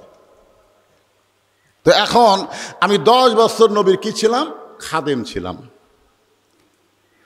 খেদমত করার জন্য না, নবীর কোনো খেদমত লাগে নাই। একদিন আনাস বলতেছে, আল্লাহ নবী আমারে বলল, আনাস তুমি ফাতেমার বাড়ি থেকে একটু জৈতুনের তেল নিয়ে আসো। এই বলে আমার একটা গিলাস দিয়ে পাঠিয়ে দিল। আমি আনাস রাস্তার মধ্যে দেখলাম কতগুলো যুবক দাঁড়িয়ে কি যেন করতেছে। আমি এসে দেখলাম যুবকেরা একটা খেলাধুলা করতেছে। গিলাসটা হাতে নিয়ে আমি যুবকদের সঙ্গে খেলাধুলা শুরু করে দিলাম। আল্লাহ নবী ঘন্টার পর ঘন্টা হয়ে যায়। আনাস ফাতেমার বাড়ি থেকে যখন তেল নিয়ে আসতেছে, নবী চিন্তায় পড়ে গেল, ছোট্ট মানুষ না জানি কোথায় গেল। রাসূল রাস্তা নিয়ে দেখতেছে ছেলেদের খেলার মধ্যে আনাস সামিল হয়ে গেছে। আল্লাহ নবী দাঁড়িয়ে দেখতেছেন আর মুস্কি মুস্কি হাসতেছেন। জোরে গান সুবহানাল্লাহ। যেই মাত্র আনাসের চোখ নবীর দিকে, সঙ্গে সঙ্গে আনাস থরথর করে কাঁপতেছে, কারণ তার মনে পড়ে গেল নবী তো আমাকে তেল নেওয়ার জন্য ফাতেমার বাড়িতে পাঠাইস। নবী দৌড়ে গিয়ে আনাসের মাথাটা নিজের বুকের মধ্যে চেপে ধরে বললেন, এই বয়সের বাচ্চারা আর চাইতে আর ভালো কি হবে? ধরে কান সুবহানাল্লাহ। আনাস বলতেছেন 10টা বছরে নবীর খেদমত করেছি, কোনোদিন নবী আমাকে বলে না এইটা কেন করছো, এইটা কেন করো নাই। সে আনাস বলতেছে আমি নবীর ঘরের মধ্যে ছিলাম। নবী তখন নামাজের সেজদায়, যে হোসেনের মুখে লাঠি ঢুকায় তিরস্কার করতেছ ওই হোসাইন তখন ছোট্ট বাচ্চা। হঠাৎ ঘরের দরজা খুলে নবীর পিঠের উপরে লাফ দিয়ে উঠে বলতেছে, চল ঘোড়া চল, চল ঘোড়া চল। আমি আনাস দাঁড়িয়ে দেখতেছি নবী নামাজের সেজদায়, কিন্তু হোসাইন নবীর পিঠে চড়ে বলতে, চল ঘোড়া চল, চল ঘোড়া চল। আমি চিন্তা করলাম ছোট্ট মানুষ বুঝতেছে না, এই কারণেই নবীরে ঘোড়া বানাইছে। আমি আনাস যখন আমার জায়গা থেকে এসে হোসাইনকে নবীর পিঠ থেকে নামাবার চাই, এমন সময় নবী হাত দিয়ে নিষেধ করলেন। আমি আশ্চর্য হয়ে গেলাম। কিছুক্ষণ পরে হোসাইন বলতেছে যে এই ঘোড়া চলে না, সেই ঘোড়ার পিঠে চড়ে আমার লাভটা কি? মনটা খারাপ করে যখন ঘর থেকে বের হয়ে গেল, আল্লাহ নবী নামাজ শেষ করলেন। আমি নবীর সামনে গিয়ে হাঁটু গেড়ে বসে বললাম, ইয়া রাসূলুল্লাহ, হোসাইন আপনাকে ঘোড়া ঘোড়া বললো, চল ঘোড়া চল ঘোড়া বললো, আমি আপনার পিঠ থেকে হোসেনকে নামাবার চাই, কিন্তু আপনি নিষেধ করলেন।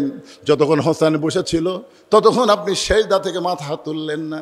রাসূল বলে, আনাস রে, তুই হোসেনকে নামানোর আগে আমি নিজেই হোসেনকে পিঠ থেকে নামাবার চাইছিলাম, কিন্তু নামাজের মালিক আল্লাহ আমাকে বলল, হাবিব আপনি যেমন হোসেনকে ভালোবাসেন আমি আল্লাহ তেমন ভালোবাসি।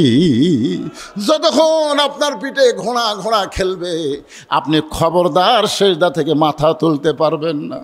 আনাস কান্দের বিয়াজিদ রে, যেই হোসেন নবীরে ঘোড়া বানায় খেলাধুলা করেছে, যে আল্লাহ হোসেনকে ভালোবাসে নবীর মতো, আজকে সেই হোসেনের মুখের মধ্যে লাঠি ঢোকায় তুমি বললা শেষ হয়ে গেলা।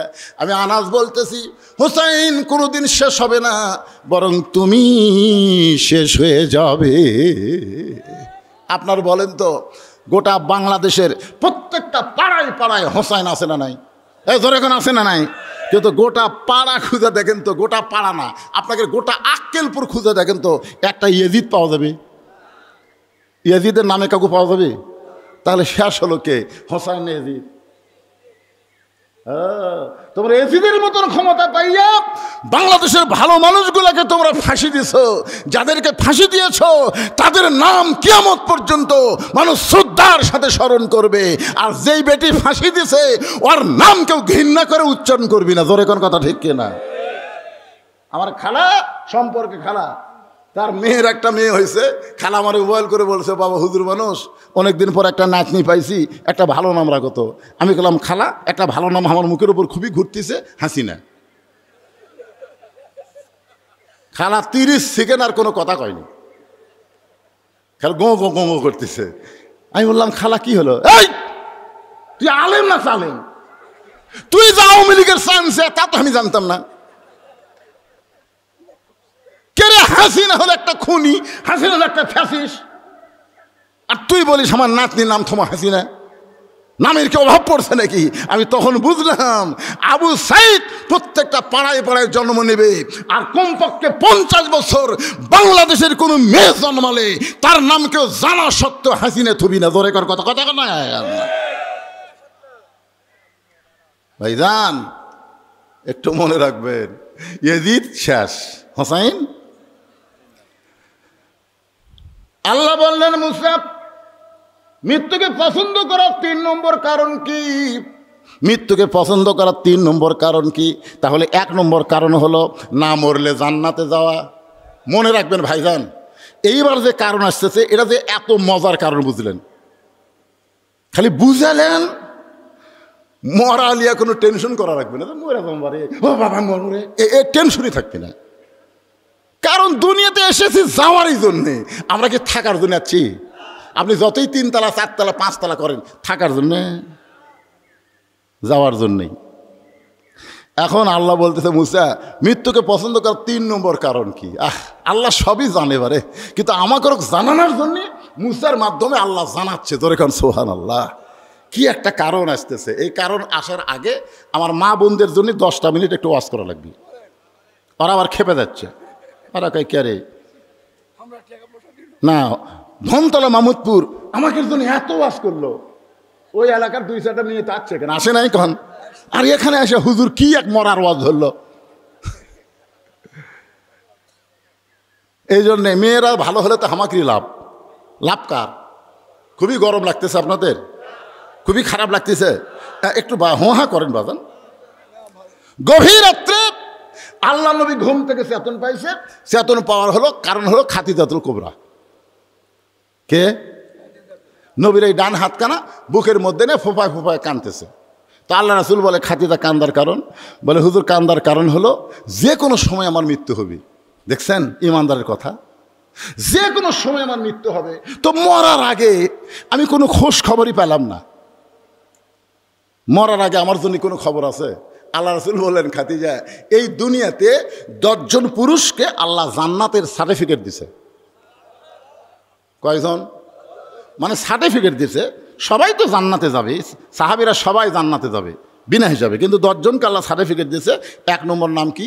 আবু বকর, 2 নম্বর উমর, 3 নম্বর ওসমান। এই 10টা নাম মুখস্থ থাকলে কি হবে? ইমাম গাজ্জালি বলেছেন যেই মুসলমান 10টা সাহাবীর নাম অনবরত মুখস্থ বলতে পারে, ওই মুসলমান যখন মৃত্যুর বিছানায় যাবে এমন সময় 10টা সাহাবীর রুহানি তাওয়াজ্জুহ আল্লাহ তার প্রতি নাজিল করে, তার জন্য ইমানের সাথে দুনিয়া থেকে বিদায় নেওয়া আল্লাহ সহজ করে দিবে।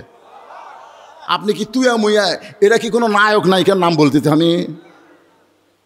এই জন্য নামটা খেয়াল রাখেন। 1 নম্বর আবু বকর, 1 নম্বরকে, 2 নম্বর ওমর, 3 নম্বর ওসমান, 4 নম্বর আলী, 5 নম্বর আব্দুর রহমান ইবনে আউফ, 6 নম্বর জুবাইর, 7 নম্বর তালহা, 8 নম্বর সাদ ইবনে আবু ওয়াক্কাস, 9 নম্বর আবু সাইদ, আর 10 নম্বর হলো ওবাদা ইবনুল জাররা। এই 10 জনই হলেন আশারে মুবাশশারা। আল্লাহু আকবার। আল্লাহ রাসূল বললেন, পুরুষরা যেমন 10 জন সার্টিফিকেট পাইছে, নারীরাও তেমন 10 জন জান্নাতের সার্টিফিকেট পাইছে। খাদিজা বলে, হুজুর আমি মনে করতাম খালি পুরুষেরাই পাচ্ছে, নারীরাও পাচ্ছে। আল্লাহ রাসূল বললেন, 10 জনকে আল্লাহ এই দুনিয়াতে জান্নাতের সার্টিফিকেট দিচ্ছে। পুরুষের মধ্যে 1 নম্বর হলো আবু বকর, আর নারীদের মধ্যে 1 নম্বর হলো খাদিজাতুল কুবরা। সুবহানাল্লাহ কন না কেন ভাইজান? যেই বলছে খাদিজাতুল কুবরা, মা খাদিজা তো সেই মুস্কি হাসি। বুঝতেছেন না? 1 নম্বর জান্নাতি হলে তার কীরকম আনন্দ লাগবে। আল্লাহ রাসূল বলেন, খাদিজা আপনার হাসি দেখে আমাকে খুব ভালো লাগতেছে, কিন্তু এই মুহূর্তে আমি নবী না, আপনি আমার বিবি, আমি আপনার স্বামী। আমি স্বামী হয়ে আপনার কাছে জানতে চাচ্ছি, আল্লাহ যখন আপনাকে 1 নম্বর জান্নাতি নারী করছে, তাহলে 2 নম্বর জান্নাতি কে হলে ভালো হয়? মানে এমনি জানতে চাচ্ছি আর কি, স্বামী স্ত্রীর মধ্যে একটা গল্প। তো খাদিজা বলছে, তো হুজুর ফাতেমা হলে ভালো হয়। কে হলে ভালো হয়? ফাতেমা হলে ভালো হয়। রাসূল বলেন, খাদিজা আল্লাহ আপনাকে 4টা মেয়ে দিছে, জয়নাব, রোকেয়া, কুলসুমা, ফাতেমা। তো অন্য 3টা মেয়ের কথা না বলে আপনি সরাসরি ফাতেমার কথা বললেন। খাদিজা বলছে, হুজুর আপনি বাবা, তো আপনি বুঝবেন না, আপনি যে বাবা আপনি বুঝবেন না, আমি মা হইয়া বুঝতে পারি। সুবহানাল্লাহ। মারাত্মক কথা। বাবারা কি বোঝায়? আনন্দে মাতিয়া সাগরে ভাসাইয়া সেই যে চইলা যায়, খবর লয় না, মাজন ধরিয়া উদরে কতই কষ্ট করে, 10 মাস পরে পায় প্রসবের বেদনা। খাদিজা বলতে, যে হুজুর জয়নাব যখন জন্ম নিল, আমার পেটে উঁচা হলো, আমার পেটের মধ্যে ওজন হলো, জন্ম নেওয়ার সময় আমার প্রসব ব্যথা হলো। রোকেয়া যখন জন্ম নিল, আমার পেট উঁচু হলো, আমার পেটের ওজন হলো। রোকেয়া জন্ম নেওয়ার সময় আমার প্রসব ব্যথা হলো। এরপরে কুলসুমা যখন জন্ম নিল, আমার পেটের ওজন হলো, আমার পেট বড় হলো। কুলসুমা জন্ম নেওয়ার সময় আমার প্রসব ব্যথা হলো। আল্লাহর শপথ করে বলতেছি, এই ফাতেমা যখন আমার পেটের মধ্যে আসলো, আমার পেটের মধ্যে সন্তান আছে আমার অনুভব হলো, কিন্তু ফাতেমা যখন জন্ম নিল আমার তখন প্রসব ব্যথা হলো না। আমি লক্ষ্য করে দেখি, আমার ফাতেমা জন্ম নেওয়ার সময় তার 2টা হাত দিয়া তার ইজ্জত পর্যন্ত এমনভাবে ঢেকে জন্ম নিল, আমি মা হইয়াও তার ইজ্জত দেখতে পারলাম না। লিল্লাহে তাকবীর। আমি সেই দিন থেকে বুঝেছি ফাতেমা সাধারণ কোনো মেয়ে না। আল্লাহ যখন আমাকে 1 নম্বর জান্নাতি ঘোষণা করছে, উমরের মতন ফাতেমাকে আল্লাহ 2 নম্বর জান্নাত ঘোষণা করুক। জোরে খান সুবহানাল্লাহ। তাহলে 1 নম্বর খাদিজা, 2 নম্বর ফাতেমা হলে ভালোই হয়। তারপরে 3 নম্বরে যে কুলসুমাক দেন, রোকিয়াক দেন, জয়নামক দেন, আমার আপত্তি নেই, কিন্তু 2 নম্বর আমার সাথে যেন ফাতেমা থাকে। আল্লাহ রাসূল মুস্কি হাসি দিয়ে খাদিজার কপালে একটা চুমা দিয়ে বলেন, খাদিজা আপনার ফাতেমা তো জান্নাতি নয়, আপনার ফাতেমা তো জান্নাতি নয়, আপনার ফাতেমা তো জান্নাতি নয়। সঙ্গে সঙ্গে খাদিজা বলে, হুজুর এটা কি বলেন, ফাতেমা জান্নাতি নয়? রাসূল বললেন, জান্নাতি কেমনে হবে? সাইয়্যিদাতুন নিসাই আহলেল জান্নাহ, সে জান্নাতি নারীদের নেত্রী হবে। খাদিজার মুখটা কালো হয়ে গেল। হুজুর এটা কি শোনালেন? আমি মা হয়ে 1 নম্বর জান্নাতি, আর মেয়ে হয়ে হবে নেত্রী। এটা আপনি পাল্টা দেন, আপনি আমারটা ফাতেমাক দেন আর ফাতেমারটা আমাক দেন। রাসূল বলতেছে, ইয়ার কি মারতিছে? আমি হলাম ঘোষণাকারী, দেওয়ার মালিক হচ্ছে আল্লাহ।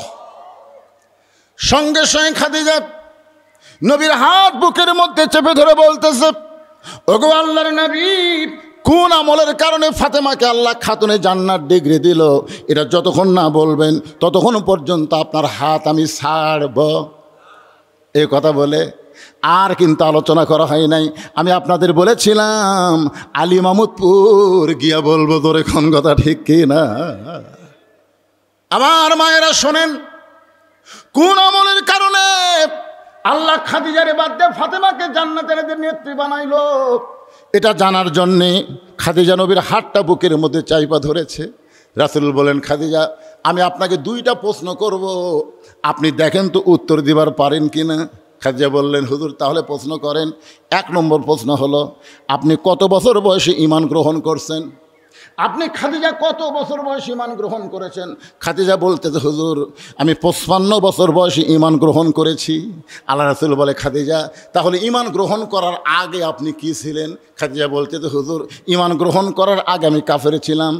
রাসূল বলে, খাদিজা আপনার হায়াতের জীবনের 55 বছর আপনি কুবুরে হালে কাটাইছেন, এখন বলেন তো আপনার পেটের মেয়ে ফাতেমা কত বছর বয়সে ঈমান গ্রহণ করেছে? খাদিজা বলতেছে, জান্নাতি জান্নাতি, আমার ফাতেমা জান্নাতি হয়ে জন্ম নিয়েছে। রাসূল বলে, খাদিজা আপনার জীবনের 55 বছর কুবুরে হালে কাটাইছে আর ফাতেমা জান্নাত হয়ে জন্ম নিয়েছে, তাহলে 1 নম্বরের উত্তরে কে বেশি পাওয়ার পায়? খাদিজা বলতে তো, হুজুর এখানে ফাতেমার কাছে তো আমাকে রাখাই যাবে না।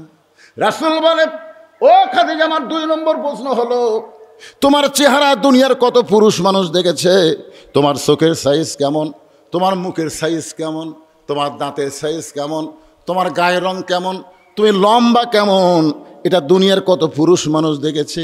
খাদিজা বলতে তো, হুজুর 40 বছর বয়সে যখন আপনাকে স্বামী বলে স্বীকার করলাম, ওই সময় মক্কার সবচেয়ে ধনবতী রমণী আমি ছিলাম।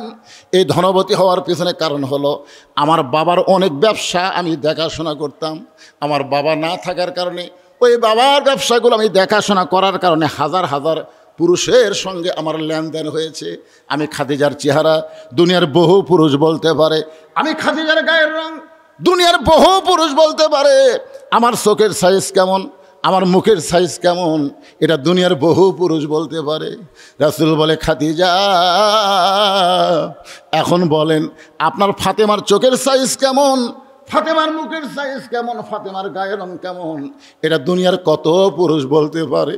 খাদিজা বলে, পর্দা নিশি, আমার ফাতেমা পর্দার মধ্যে জন্ম নিয়েছে। রাসূল বলে, খাদিজা আপনি শুধু আমার বিবি হওয়ার কারণে, ফাতেমার মা হওয়ার কারণে ফাতেমা পর্দার মধ্যে জন্ম নিয়েছে এই কথা বলতেছেন, কিন্তু আমি নবী হওয়ার কারণে বলবো ফাতেমা শুধু পর্দার মধ্যে জন্ম নেয়নি, ফাতেমা পর্দার মধ্যে বড় হবে, পর্দার ভিতরে আবার দুনিয়া থেকে বিদায় নেবে। গভীর রাত্রে হলতালিকে বুকের মধ্যে জাপটে ধরে ফাতেমা কাঁদতেছে। আলী বলে, ফাতেমা হঠাৎ আজকে রাত্রেবেলা এমন করে কেন কাঁদতেছো, কেন কাঁদতেছো বলো? ফাতেমা বলে, স্বামী গ আমি সব সময় আল্লাহর কাছে দোয়া করতাম, আজকে আল্লাহ আমার দোয়া কবুল করেছে। আলী বলছে, ফাতেমা দোয়া কবুল করলে মানুষ আনন্দ করে, তুমি কান্দো। বলে, কি দোয়া করছে আপনি কি শুনবেন না? আলী বলে, ফাতেমা কি দোয়া করছো? ফাতেমা বলতেছে, আমি দোয়া করেছি আল্লাহ আমাকে যেন পর্দার মধ্যে মৃত্যু দেয়।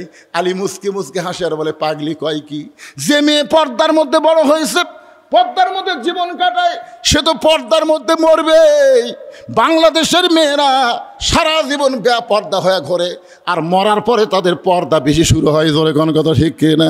আপনারা বলেন তো, আপনাদের এলাকার মেয়েরা মরলে কয় কাপড় দেন? এ কথা কন না কেন, কয় কাপড় দেন? পুরুষ মরলে কয়টা দেন?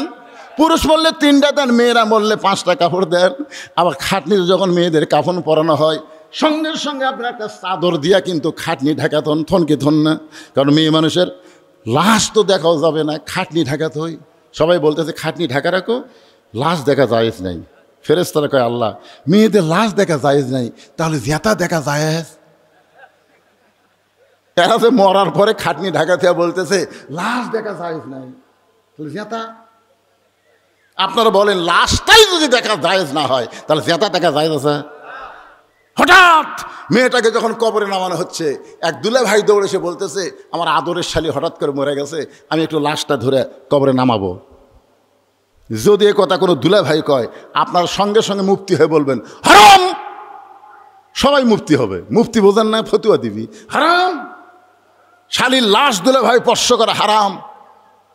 দুলা ভাই সাইডে যা মুচকি মুচকি হাসতেছে। একদিন ওরা হাসিস কেন? বলে এই শালী যখন জেতা ছিল কতদিন আমার হাত ধরে ঘুরিছে, এক শালাও হারাম কয়নি। কতদিন আমার মোটর সাইকেলের পিছনে বসেছে, হাইড্রোলিক ব্রেক করলে শালি ভয় হামাক চাপে ধরছে, একটা লোক হারাম খায়নি। আজ মরে গেল, লাশ ধরা হারাম, তাহলে বাংলাদেশে হারাম কখন হয়? তখন বলতেছে মূল্যে হয় রে, মূল্যে হয়। গোটা পাড়ার লোক দেখেছে, আর মরার পরে লাশটা খাটনিটা পর্যন্ত ঢাকা রাখছে। জোরে কথা কন না কেন ভাইজান? আলী বলতেছেন ফাতেমা, আল্লাহ তোমার দোয়া কবুল করেছে, তুমি আনন্দ করো, কারণ সারা জীবন পর্দার মধ্যে থেকেছো, আল্লাহ পর্দার মধ্যেই তোমার মৃত্যু দোয়া কবুল করেছে। ফাতেমা বলে, স্বামী গো, এই মৃত্যুটা কবে হবে সেইটাকে আপনি শুনবেন না? আলী মুসকি মুসকি হাসে আর কপালে চুমাতে বলে, ফাতেমা, মরার খবর একমাত্র আল্লাহ ছাড়া দুনিয়ার কেউ জানে না। ফাতেমা বলতেছে, আল্লাহ যদি জানায়, আলী বলতেছে আল্লাহ যদি জানায় তাহলে জানা যাবে। ফাতেমা বলতেছে, আল্লাহ পাক আমারে জানাইছে আজকে গভীর রাত্রে ফাতেমার মৃত্যু হবে। যেই বলছে গভীর রাত্রে ফাতেমার মৃত্যু হবে, গাছের গোড়া কাটলে গাছটা যেমন পড়ে যায় তেমনি পড়ে গেলেন হযরত আলী ঘরের মাঝে। ফাতেমা মুস্কি মুস্কি হেসে স্বামীর মাথাটা উরাতের উপরে নিয়ে যে গভীর রাত্রে মৃত্যুবরণ করবে, সেই নারীটা হাসতেছে, স্বামীর মাথাটা উরাতের উপরে নিয়ে কপালে একটা চুমু দিয়ে বলে, স্বামী গো, এতদিন আমি দুইটা জিনিস বিশ্বাস করতাম, একটা হলো আপনি আসাদুল্লাহিল গালিব, আর একটা হলো আনা মাদিনাতুল এলমে ও আলিও বাবুহা। একটা হলো পৃথিবীর মধ্যে সবচাইতে বড় বীর আপনি, আর একটা হলো পৃথিবীর মধ্যে সবচাইতে বড় জ্ঞানী আপনি। সুবহানাল্লাহ কন না কেন? ফাতেমা বলতেছে, এতদিন আমি দুইটা জিনিস বিশ্বাস করতাম, একটা হলো আপনার মতন বীর এই পৃথিবীতে কেউ নেই, 2 নম্বর আপনার মতন জ্ঞানী পৃথিবীতে কেউ নাই। তাহলে আপনি বীর হয়ে জ্ঞানী হয়ে এরকম পড়ে গেলেন কেন? আপনি কেমন বীর যে বউ আপনি গভীর রাত্রে মৃত্যুবরণ করবে, হক কথা শোনার পরে আপনি সহ্য করতে পারেন না? আপনি কেমন জ্ঞানী যে আসলে যাওয়া লাগবে এইটা আপনি মানতে পারেন না? সুবহানাল্লাহ কন না কেন? যাই গভীর রাত্রে দুনিয়াটায় বিদায় নিবি তাই শিক্ষা দিচ্ছে। আপনি কি বীর? কপালে চুমাতে বলে, স্বামী গো, আজকে আমার সামনে স্বীকার করেন, আসলে যাইতে হবে। সবাই বলেন, আসলে। আমি চলে যাওয়ার পরে আমার 3টা চাওয়া আপনি পুরা করবেন। আলী কান্দের বলে, ফাতেমা, গরিব ছিলাম বলে দুনিয়ার জীবনে তুমি কিছুই চাও না, মরার পরে তুমি কি চাইবা? বলে, 1 নম্বর চা হলো আমার লাশটা রাতের বেলায় দাফন করা লাগবে। আমি রাতের বেলা পর্দায় মৃত্যুবরণ করব, আর দিনের বেলায় আমার দাফন করবেন, এটা চলবে না। আমার 2 নম্বর চা হলো আমার লাশটায় জানাজার জন্য কোনো ব্যবস্থা করবেন না। আলী বলতে কি কয়, তুমি নবীর মেয়ে, তোমার মৃত্যুর খবর শুনলে হাজার হাজার মানুষ তোমার জানাজায় দোয়া করবে। ফাতেমা বুড়ে আঙ্গুল তুলে বলতেছে, আমার লাভ কি? আমার লাভ কি? 1 কোটি মানুষ যদি বলে ফাতেমা ভালো, আর আপনি যদি বলেন আমার বউ ভালো না, 1 কোটি মানুষের দোয়া ফাতেমার কোনো কাজ হবে না। আর দুনিয়ার সমস্ত মানুষ যদি বলে ফাতেমা খারাপ, আর আপনি যদি বলেন আমার বউ ফাতেমা ভালো, এক স্বামীর সার্টিফিকেটে ফাতেমার 8টা জান্নাতের দরজা আল্লাহ খুলে দিল। জোরে কন্যা সুবহানাল্লাহ। তো মরদ মানুষের অন্য মানুষের জানাজা দিয়ে আমার লাভ কি? আমার জানাজা আমার স্বামী করলেই যথেষ্ট। জোরে কন্যা সুবহানাল্লাহ। আর আমাকে গুলো লব উল্টা কি কর, খালি তুমি আমাকে দেখতে পারো না, খালি তুমি। গোটা পাড়া খুঁজে দেখো, আমার বিরুদ্ধে কেউ নাই। গোটা পাড়ার লোক আপনার বউ ভালো কয়, কিন্তু আপনি কন না, তার মানে কি? আপনার বলেন তো, গোটা পাড়ার লোক যার বউ চিনে সেই স্বামী জান্নাতে যাবে? হক কথাগুলো বলেন তো, বলেন, সবাই বলেন, গোটা পাড়ার লোক যার বউ চিনে সেই স্বামী জান্নাতে যাবে? আর দায়ুসু লা ইয়াদখুলুল জান্নাহ, দায়ুস কোনোদিনও জান্নাত পাবে না। দায়ুস হলো ওই সকল পুরুষ যাদের অধীনে নারীরা পর্দা করে না। ও যে মরদ মেয়ে একলা ঘুরতেছে, দেখেন, ওই যে দেখেন কি মেয়ে মানুষের তো না, কিন্তু পর্দা মানা হলো ফরজ। জোরে কথা কন না কেন? ওয়াজ শোনা ফরজ না। একটা মেয়ে যদি সারা জীবন কোনো ওয়াজ না শোনে, তার একটা পাপও হবে না। কিন্তু একদিন যদি পর্দার খেলাপ করে, কোনো মরদ মানুষ যদি তার চেহারা দেখে, ও আর বিপদ হয়ে যাবে। মায়েরা একটু মনোযোগ দিয়ে শোনেন, ধনতলা মাহমুদপুর যেটা পারি নাই সেইটা সে আলী মাহমুদপুর বলতেছি, একটু মনোযোগ দিয়ে শোনেন, বিরক্ত হয়েন না, কারণ মাগুলো ভালো হলে তো আমাকেই লাভ, জোরে খান কথা ঠিক কিনা। বউ ভালো, তার সমাজ ভালো, তার সংসার ভালো। এখন কতগুলা পুরুষ মানুষ, যুবক মানুষ বউ থেকে চলে গেছে বিদেশে, এর কোকলিয়া খুবই বিপদ পড়ে গেছে, বুঝছেন, আমার এলাকায় খুব বিপদ। এখন আপনাদের গ্রামত আছে কিনা সেটা আপনারা ভালো জানেন। হ্যাঁ, হ্যাঁ, কি কয়, আপনার বাচ্চা কাচ্চা হলে আপনি বউ থিয়া বিদেশে যদি যাওয়াই লাগে যাবেন, প্রতি বছরে আসার চেষ্টা করবেন, কিন্তু বাচ্চা কাচ্চা কিছু হয়নি, তাকরা বউ থিয়া চলে গেছে। কি আল্লাহ কোরআনে বলেছে, আমার বাপের কথা, হুন্না লিবাসুল্লাকুম ওয়া আনতুম লিবাসুল্লাহ হুন্না, স্বামী হলো বিবির পোশাক, বিবি হলো স্বামীর পোশাক। ধরে কোন সুবহানাল্লাহ। ছোট্টবেলা একটা গান শুনছিলাম, আপনাকে এলাকায় শুনছেন কিনা, জামা তোর জামাইয়ের বাহারি আমি যাব না, তোমার জামাই চাকরি করে মহিমাগঞ্জ সুগার মিলে, মাসে মাসে সিটি লেখে বাড়ি আসে না। জামা মাওক বলতেছে তোমার জামাইয়ের বাহারি তা আমি যাব না, যাই লাভ কি? আমার মায়েরা শোনেন একটু মনোযোগ দিয়ে। ফাতেমার স্বামী গো, আমার 3 নম্বর চা হলো, আমার লাশটা খাটনিতে তুলবেন না, আমার লাশটা খাটনিতে তুলবেন না, আমার খাটনি কান্দে নেওয়ার মতন 4 জন পুরুষ আমার দুনিয়াতে নেই। আজকে যদি আমার বাবা দুনিয়াতে থাকতো, মরা মেয়ের লাশের খাটনি বাবা কান্দে নিবার পারতো। আজকে হাসান হোসেন যদি বড় হইতো, মায়ের লাশের খাটনি কান্দে নিবার পারত, কিন্তু আমার হাসানের বয়স মাত্র 5.5 বছর, আর হোসেনের বয়স হলো 4 বছর। ও গো স্বামী, আমার লাশ খাটনি কান্দে নেওয়ার 4 জন মানুষ যখন দুনিয়াতে নাই, তখন আপনি আমার লাশটা কান্দে করে নিয়ে ওই জান্নাতুল বাকির পূর্ব কোনায় সবুজ রঙের একটা বাতি জ্বলতেছে, ওই বাতি বরাবর আমাকে দাফন করবেন। ওগো স্বামী, ওই বাতি বরাবর দাফন করে আপনি শুধু আমার জন্য দোয়া করবেন। গভীর রাত্রে হযরত আলী ফাতেমারে কান্দে নিয়ে ওই জান্নাতুল বাকির পূর্ব কোনায় সবুজ রঙের বাতি বরাবর কবরে ফাতেমাকে দাফন করলেন। যে কবর খুঁড়েছিলেন আবু যর গিফারি, ওখানে ওয়াজ করেছি, সেই জন্য আর এখানে করতেছি না। হযরত আলী ফাতেমাকে কবরের মধ্যে দাফন করার পরে আল্লাহর আসমানের দিকে তাকায় বলতেছে, আল্লাহ আল্লাহ, আমি তোমার কাছে বলতেছি, আল্লাহ তুমি নবীর কলিজার টুকরা ফাতেমাকে কবুল করে নাও, তার সওয়াব সবগুলো তুমি কবুল করো। এই কথা বলার পরে তাকায় দেখে সামনে কয়েকটা পুরাতন কবর দেখা যায়। এইমাত্র ফাতেমারে কবর দিল, সেই নতুন কবর আর দেখতে পাই না। আলী চিন্তায় পড়ে গেল, এখনই কবর দিলাম, সেই কবরটা গেল কোন জায়গায়? চিৎকার করে গোটা জান্নাতুল বাকি হযরত আলী দৌড়ার বলে, ফাতেমার কবর, ফাতেমার কবর। কে যেন বলতে চালি রে, ফাতেমা পর্দা নিশি, আমি আল্লাহ জহুরা ডিগ্রি দিয়া ফাতেমার কবরটাকে কিয়ামত পর্যন্ত পর্দা করে দিয়েছি। আমার মায়েদের জন্য এই আলোচনাটা করার পরে এখন আসলাম 3 নম্বরে। মনে আছে না, ভুলে গেছেন? কি?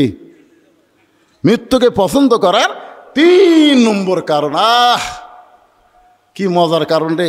1 নম্বর কারণ মনে রাখা লাগবে। 1 নম্বর কারণ হলো না মরলে জান্নাতে যাওয়া।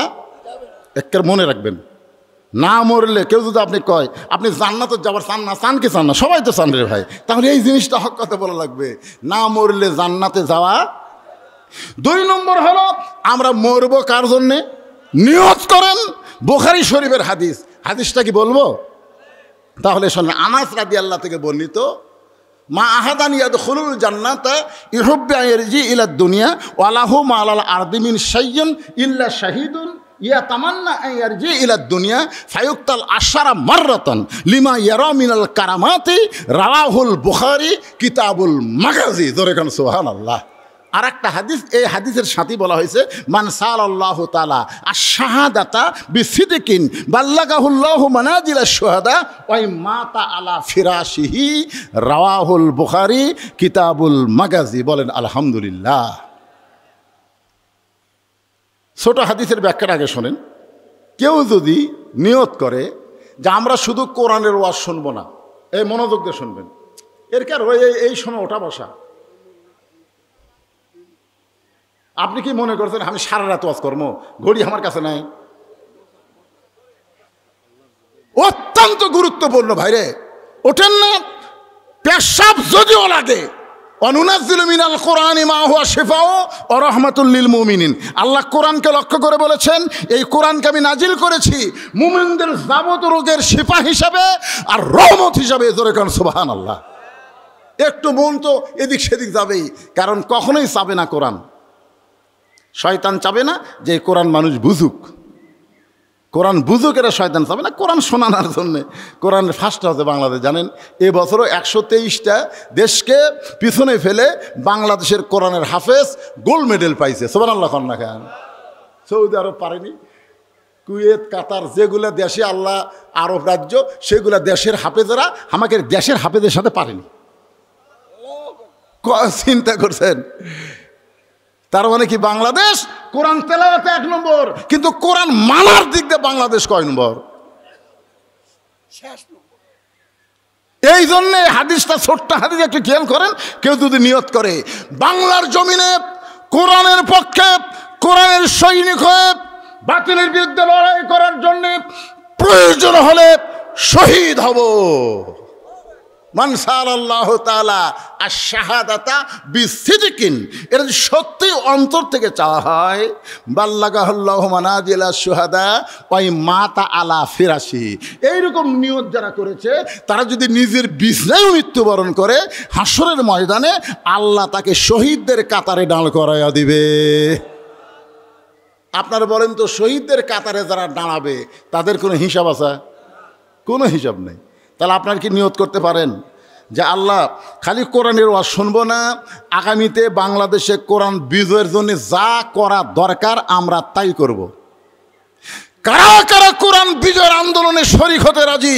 2 হাত তুলে আমার আল্লাহকে দেখাতে হবে।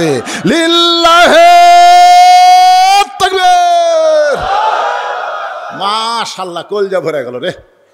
এখন আমার সঙ্গে একটা স্লোগান দেবেন, আল কোরআনের আলো। কোনটা করলেন না? সংসদে শোনেন, এটি যদি অন্য দলের লোক থাকে তারা সংসদে চাবি না, কিন্তু শোনেন একটু অ্যাঙ্গেলে মারেন, অ্যাঙ্গেল বোঝেন না? যেই বলবো আল কোরআনের আলো, আপনার বলবেন সব জায়গায় যা আলো, সব জায়গায় যদি বলেন তার মধ্যে সংসদ আছে না নাই? এজন্য অ্যাঙ্গেলে মার হবে। আল কোরআনের আলো, কোরআন হাদিস যেখানে, দুনিয়ার মুসলমান লিল্লাহি তাকবীর। এখন বড় হাদিসের দিকে খেয়াল করেন, মা আহাদান ইয়াদখুলুল জান্নাতা ইউহিব্বু আন ইয়ারজি ইলা দুনিয়া, বেহেশত পাওয়ার পরও একদল লোক দুনিয়াতে আসার জন্য ছটফট করবে, এই দুনিয়াতে আসতে চাবে। আপনারা বলেন তো, ওর মাথা ঠিক আছে? মাথা ঠিক আছে? বুখারী শরীফের হাদিস দেখছেন, মা আহাদান ইয়াদখুলুল জান্নাতা ইউহিব্বু আন ইয়ারজি ইলা দুনিয়া, জান্নাত পাওয়ার পরেও তারা দুনিয়াতে আসাকে পছন্দ করবে।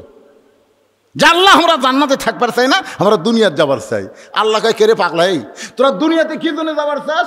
ওরা বলবে, আল্লাহ দুনিয়াতে কি জন্য যাবার চাই আপনার চাইতে কেউ ভালো জানে না। প্রথম শহীদ হওয়ার সময় আবু সাইদ যেরকম শহীদ হয়েছে, এরকম শহীদ হওয়ার সময় যে মজা আমরা পাচ্ছি, আপনার জান্নাতও সে মজা নাই। লিমা ইয়ারা মিনাল কারামাতি, লিমা ইয়ারা মিনাল কারামাতি, যে সম্মান প্রথম শহীদ হওয়ার সময় আমরা পাইছি, সেই সম্মান আপনার জান্নাতে নাই। এই জন্যই দুনিয়াতে আমরা যাব ফায়ুক্তাল আশারা মাররাতান, কম করে হলেও বাতিলের বিরুদ্ধে, ফ্যাসিস্টদের বিরুদ্ধে, দরকারে গুজরাতুল হিন্দে ওই মালওয়ানের বিরুদ্ধে 10 বার শহীদ হব। 10 বার আশারা মাররাতান, কম করে হলো 10 বার শহীদ হব, তারপরে আবার জান্নাতে আসবো। দুনিয়াতে বাতিল থাকবে আর আমরা জান্নাতের মধ্যে আরাম করব, এই জান্নাত আমরা চাই না। তাহলে চিন্তা করেন, জান্নাতের চাইতেও বাতিলের বিরুদ্ধে শহীদ হওয়া যদি মর্যাদা হয়, সেই শাহাদাতের পিয়ালা আমরা সবাই পান করতে রাজি। কারা কারা 2 হাত তুলে আমার আল্লাহকে দেখান, খালি নিয়ত করেন, ইন্নামাল আমালু বিন্নিয়াত, নিয়তের উপর আল্লাহর জাযা হয়। লিল্লাহি তাকবীর, আলহামদুলিল্লাহ। এখন আসেন মৃত্যুকে পছন্দ করার 3 নম্বর কারণ। এই কারণ বলার আগে আমি আপনাদের কাছে একটা বিষয়ে পরিষ্কার হবার চাই, আপনারা এই 2টা কারণ শুনে মৃত্যুকে আপনারা পছন্দ করেন? দেখেন সবাই বলল না, তিনটা তো কইনি, দুটা শুনে আপনাদের কি মনে হলো? মুসা আলাইহিস সালাম কি পাগলাম করতেছে নাকি? তা আপনারা সবাই এক বাক্যে বলতেছেন না। আসলেই অন্তর দিয়ে মানুষ মরবার চায় না, মুখে মুখে। স্বামীর ক্যান্সার রোগ আছে, এখন বউ বলতেছে আল্লাহ স্বামীর মৃত্যু আমাকে দাও, আমার হায়াত স্বামীকে দাও। স্বামী বইয়ের হাত ধরে বলতেছে পাগলি, মুখে যা আসে তাই বলিস কেন? তুই জানিস আর 1.5 মাস পর আমার মৃত্যু হবে, জানিস তুই? পাগলিরা 1.5 মাস পর আমার ক্যান্সার হচ্ছে, 1.5 মাস পর আমি মর্ম। বউ কয় আপনিও বলবেন কেন? আল্লাহ আমার হায়াত আপনাকে দেখ, আপনার মৃত্যু আমাকে দেখ। স্বামীর 2 চোখ দিয়ে পানি পড়তেছে, আল্লাহ ভাগ্য গুণ এমন একটা বউ পাইছে আল্লাহ। কিন্তু স্বামী স্ত্রী 2 জন রাত্রে ঘুমাইছে, ওই বাড়িতে একটা আড়িয়া গরু আছিল। জোরে কন কি গরু? আড়িয়া গরু। রাত্রের বেলা দড়ি ছিঁড়েছে, দড়ি ছিঁড়া থেকে দরজাটা সব বন্ধ। ওই খাওয়ার জন্য গোটা বাড়ি খুঁজতেছে, হঠাৎ থেকে বারান্দার সিলভারের পাতিলের তলাত আছে চিটা লালি। ওই মুখ দিয়া জিভে বার করে, কিন্তু লালি হাতত পায় না। ওই চিন্তা করতেছে ওই লালি আমার খাওয়াই লাগবে। জোর করে যখন মাথা ঢুকেছে, কোনো মতে কান্দা একটু লম্বা হয়ে শিং শুদ্ধা ঢুকে গেছে।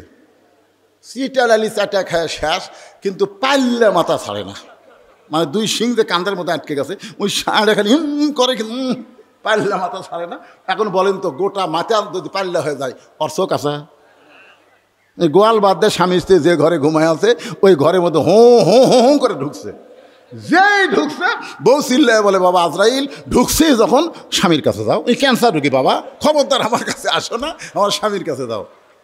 স্বামী চেতন পায় বলে কি হয়েছে রে? আজরাইল ঢুকছে তো আপনাকে দিকে দিলাম। তুই দিনের বেলা কইনি আমার হায়াত আল্লাহ আপনাকে দেখ আর আপনার মৃত্যু আমাকে দেখ। বউ বলতেছে এটা মুখে বলা যায় গো, কিন্তু অন্তর থেকে কেউ মরবার চায় না। দেখছেন?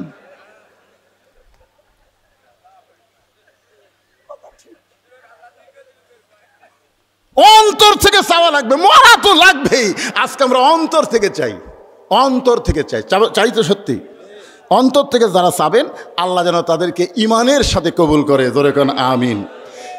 মুসা বলতেছে আল্লাহ মৃত্যুকে পছন্দ করার 3 নম্বর কারণ হলো, চলতে পথে 2 দিন থামিলাম, যাবার কালে একজন আরও দেখা না পাইলাম। ও আমার সাদের মালা যায় রে ছিঁড়ে, রইব না আর বেশি দিন তোদের মাজারে। কতজনকে কত কি দিলাম, যাবার কালে একজন আরও দেখা না পাইলাম। বালতু সিরুনাল হায়াতাদ দুনিয়া ওয়াল আখিরাতু খায়রুন ওয়া আবকা। মুসা বলতেছে আল্লাহ মৃত্যুকে পছন্দ করার 3 নম্বর কারণ হলো, দুনিয়া হলো ক্ষণস্থায়ী আর আখিরাত হলো চিরস্থায়ী। আপনার অন্তর থেকে বলেন তো, আপনারা ক্ষণস্থায়ী পছন্দ করেন না চিরস্থায়ী পছন্দ করেন? তাহলে চিরস্থায়ী যদি পছন্দ করেন, তাহলে ক্ষণস্থায়ী দুনিয়া ছাড়া লাগবে। ক্ষণস্থায়ীর মধ্যে থেকে চিরস্থায়ী পছন্দ করলে হবে না। মুসা বলতেছে আল্লাহ মৃত্যুকে পছন্দ করার 3 নম্বর কারণ হলো, এই ক্ষণস্থায়ী জীবন পাড়ি দিয়ে চিরস্থায়ী এমন একটা জিন্দগি পাবো, যে জীবন পাইলে আর কোনো দিন মৃত্যু হবে না। আমরা সেই জীবন চাই, যেই জীবন পাওয়ার পরে হিসাব ছাড়া আল্লাহ যেন জান্নাত দেয়। সাইড থেকে একজন বলে হুজুর কি মনে করছেন, আল্লাহ না 2-4 বছর আমাকে জাহান্নাম দিবি, তারপরে কি জান্নাত দিবি না? হ্যাঁ কি বলতেছে 12টা বাজার পর? মানে ও সাইড না না না 20 বছর জেল হবে, 20 বছর। ওইখানে কান্দার কয় হাই রে আমার জুয়ান বউ বাড়িতে আছে, আমার বাপ মা বাড়িতে আছে, সেইগুলো সব বাড়ি ছুঁয়ে আমি 20 বছর জেলত কেমনে থাকবো? ওরে বাবারে ওরে মারে খালি কান্দে। হাকিম বলতে চকলি আইতো লে এই তো 20 বছর জেল না, খালি মাত্র 1 ঘন্টা একটা কাম করা লাগবে, পারবো? তাহলে তোর 20 বছর জেল মাপ। তখন আপনি যা বলবেন তাই, কিছুই না। ওই যে আগুনের চুলা জ্বলাছি, ঝক করে আগুন জ্বলতেছে, ওর মধ্যে খালি তুই 1 ঘন্টা হাত দিয়ে থাকবো, যা 1 ঘন্টা হাত দিয়ে থাকলে তোর 20 বছর জেল মাফ হবে, যা। আপনার বলেন তো উনি কি বলবি যে 1 ঘন্টা হাত দেয় 20 বছর জেল মাফ চাই? ওই আগুনের দিকে তাকায় বলে না রে, ওরে বাবা রে। হাকিম বলতেছে 1 ঘন্টা লাগবে না, মাত্র 5 মিনিট। মাত্র 5টা মিনিট আগুনের চুলার মধ্যে হাত দিয়ে থাকবো, তোর 20 বছর জেল মাপ। ওই তখন বলবে না স্যার পারবো না। তাহলে দুনিয়ার আগুন আর জাহান্নামের আগুন দুটা কি এক? আল্লাহ রাসূল বলেছে জাহান্নামের আগুনকে 70 বার পানিতে চুবড়ায়া আগুনের পাওয়ার কমায়া তারপরে আল্লাহ দুনিয়াতে দিছে। আর সেই আগুনের মধ্যে যদি আপনি 5 মিনিট হাত দিয়ে থাকবার না পারেন, তাহলে 2-4 বছর আপনি জাহান্নামে থাকবেন। তার মানে আজকের আলোচনা শোনার পরে সকলে নিয়ত করেন আল্লাহ যেন আমাদেরকে বিনা হিসাবে জান্নাত দেয়। আর বিনা হিসাবে জান্নাতে পাবার গেলে এই জীবনটা আমরা আল্লাহ রাস্তায় দিবার চাই। রাজি আছেন সবাই? আল্লাহ যেন কবুল করে, জোরে বলে আল্লাহুম্মা আমিন। এখন আল্লাহ রাস্তায় জীবন দিবার গেলে আল্লাহ কোরআনে বলেছেন ইন্না সলাতি ওয়া নুসুকি ওয়া মাহইয়ায়া ওয়া মামাতি লিল্লাহি রাব্বিল আলামিন। এখানে 4টা জিনিস আছে, জোরে কোন কয়টা? 1 নম্বর হলো নামাজ। আপনার ফজরের নামাজ না ফজর নামাজ তো আসেনি, এশার নামাজ। ও দেখ ছেলে ওদের পাঞ্জে গাওয়াতে উঠলো, মানে নামাজের কথা করে দেখবেন। আমি এই যে দীর্ঘ 43 বছর, এই বছর দিয়ে আমার 43 বছর হবে ওয়াজের বয়স। আমি দেখছি এই 43 বছর ওয়াজের মধ্যে এই নামাজের ওয়াজ করলে মানুষ বেশি বেজার হয়, আর এই সুদ ঘুষের ওয়াজ করলে মানুষ বেশি বেজার হয়। যখন সুদের ওয়াজ করবেন আর ওয়াজ জান না রে, এমন এক ওয়াজ ধরলো। আপনি বলেন নামাজ ছাড়া কোনো মুক্তি আছে? লা সালাতা লা ঈমানা। যার নামাজ নাই তার ঈমান নেই। বাইনাল আবদি ওয়াল কুফরি তরকুস সালাত।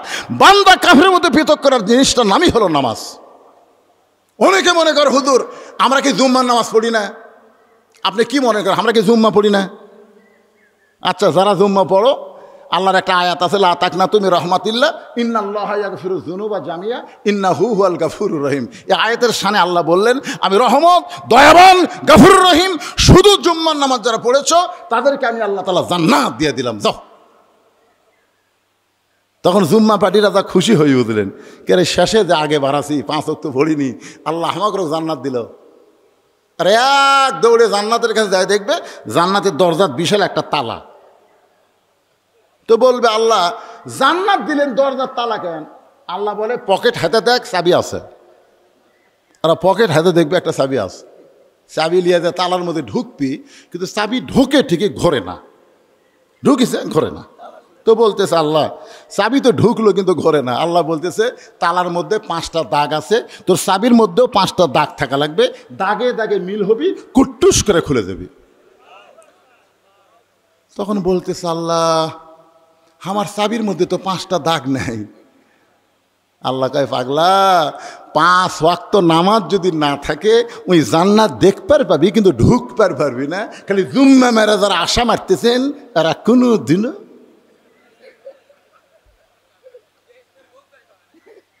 জান্নাত দেখবার পারবেন নামাজের কারণে, কিন্তু ঢোকার কোনো উপায় থাকবে না। এই জন্যে ভাইজান 5 ওয়াক্ত নামাজ, ইন্না সলাতি, নামাজ কার জন্যে? ওয়া নুসুকি। এখানে বলা হয়েছে কুরবানি। এই কুরবানি মানে গরু খাসি কুরবানি না। এই কুরবানি নিয়ে আমি একটা গান গাবো ছোট্ট করে আপনাদের বোঝানোর জন্যে। যদি বোঝেন ভালো, তারপরে ব্যাখ্যা করা লাগবে না। গানটাকে শুরু করব। ইমানের দাবি যদি কুরবানি হয়, সেই দাবি ঘরে বসে থাকা নয়। ইমানের দাবি যদি কুরবানি হয়, সেই দাবি ঘরে বসে থাকা নয়। ইমানের দাবি হলো কিছু বিনিময়, ইমানের দাবি হলো কিছু বিনিময়। সেই বিনিময় যদি কলিজার ঘাম হয়, সেই ঘাম দিতে যেন তৈরি থাকি। ওগো দয়াময় আমার আল্লাহ দয়াময়। ইমানের দাবি হলো অগ্নিশিখা, বাতিলের বিরুদ্ধে জ্বলতে শিখা। সে আগুনে জ্বলে জ্বলে, সে আগুনে জ্বলে জ্বলে দিব ইমানের পরিচয়। ইমানের দাবি ঘরে বসে থাকন না কেন, ইমানের দাবি ঘরে বসে থাকা নয়। ঘরত বসে ইমান রক্ষা করবেন।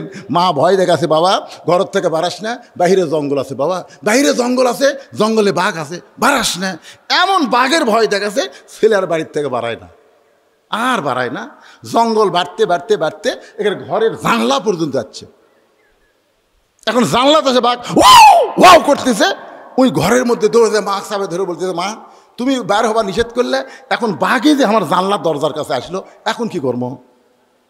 তখন মা বলতেছে, আমি ভুল ওয়াজ করছি বাবা, আমার ওয়াজ করা লাগতো, বার হরে খালি হাতে বাড়াস না, দাও কুড়াল না বার হ। জোরে কোন কথা ঠিক কিনা? বার হ, খালি হাতে বাড়াস না, দাও কুড়াল লাঠি না বার হ। তাহলে কিন্তু আজকে বাঘ তোমার জানলা পর্যন্ত আসতে পারত না। 15.5 বছর আমরা ভয়ে ঘরের মধ্যে ছিলাম, অন্যায় বাড়তে বাড়তে আমাদের জানলা দরজা পর্যন্ত এসে গেছিল। কিন্তু আমাদের বাংলাদেশের তৌহিদি ছাত্র জনতা জীবন দিল, আহত হলো, যার কারণে জঙ্গল সাফ হলো। এখন নেকড়ে বাঘ ভারতে পালায় গেল। আল্লাহর ওলি বলেছিলেন, এমন একটা সময় আসবে পালানার গর্ত ইন্দুর পাবে না। জোরে কোন কথা ঠিক কিনা? গাছের গোড়া নাড়া দিবে, দিল্লি দাদা বাবু নানা বাড়ি গিয়ে পড়বা। আজকে সেইটা আমরা দেখতেছি। শুধুমাত্র আমাদের ছেলেরা ঘরে বসেছিল না, ইমানের দাবিতে তারা ঘর ছেড়ে রাস্তায় ছিল। বাবা ফোন করেছে, মা ফোন করেছে, ভাই ফোন করেছে, একটা কথাই বলেছে, অন্যায়ের কাছে আর মাথা নত করবো না। বিএমপি এত বড় দল হয়ে ঘরের মধ্যে ঢুকে গেছে, জামাত ইসলাম অনলাইনে মিটিং করতেছে, সমস্ত অফিস আদালতে চাবি মাইরা দিছে। এভাবে আর চলতে দেওয়া যায় না। রক্ত দিব, জীবন দিব, বাংলাদেশের ফ্যাসিজ মুক্ত করবো। জোরে কোন কথা ঠিক কিনা?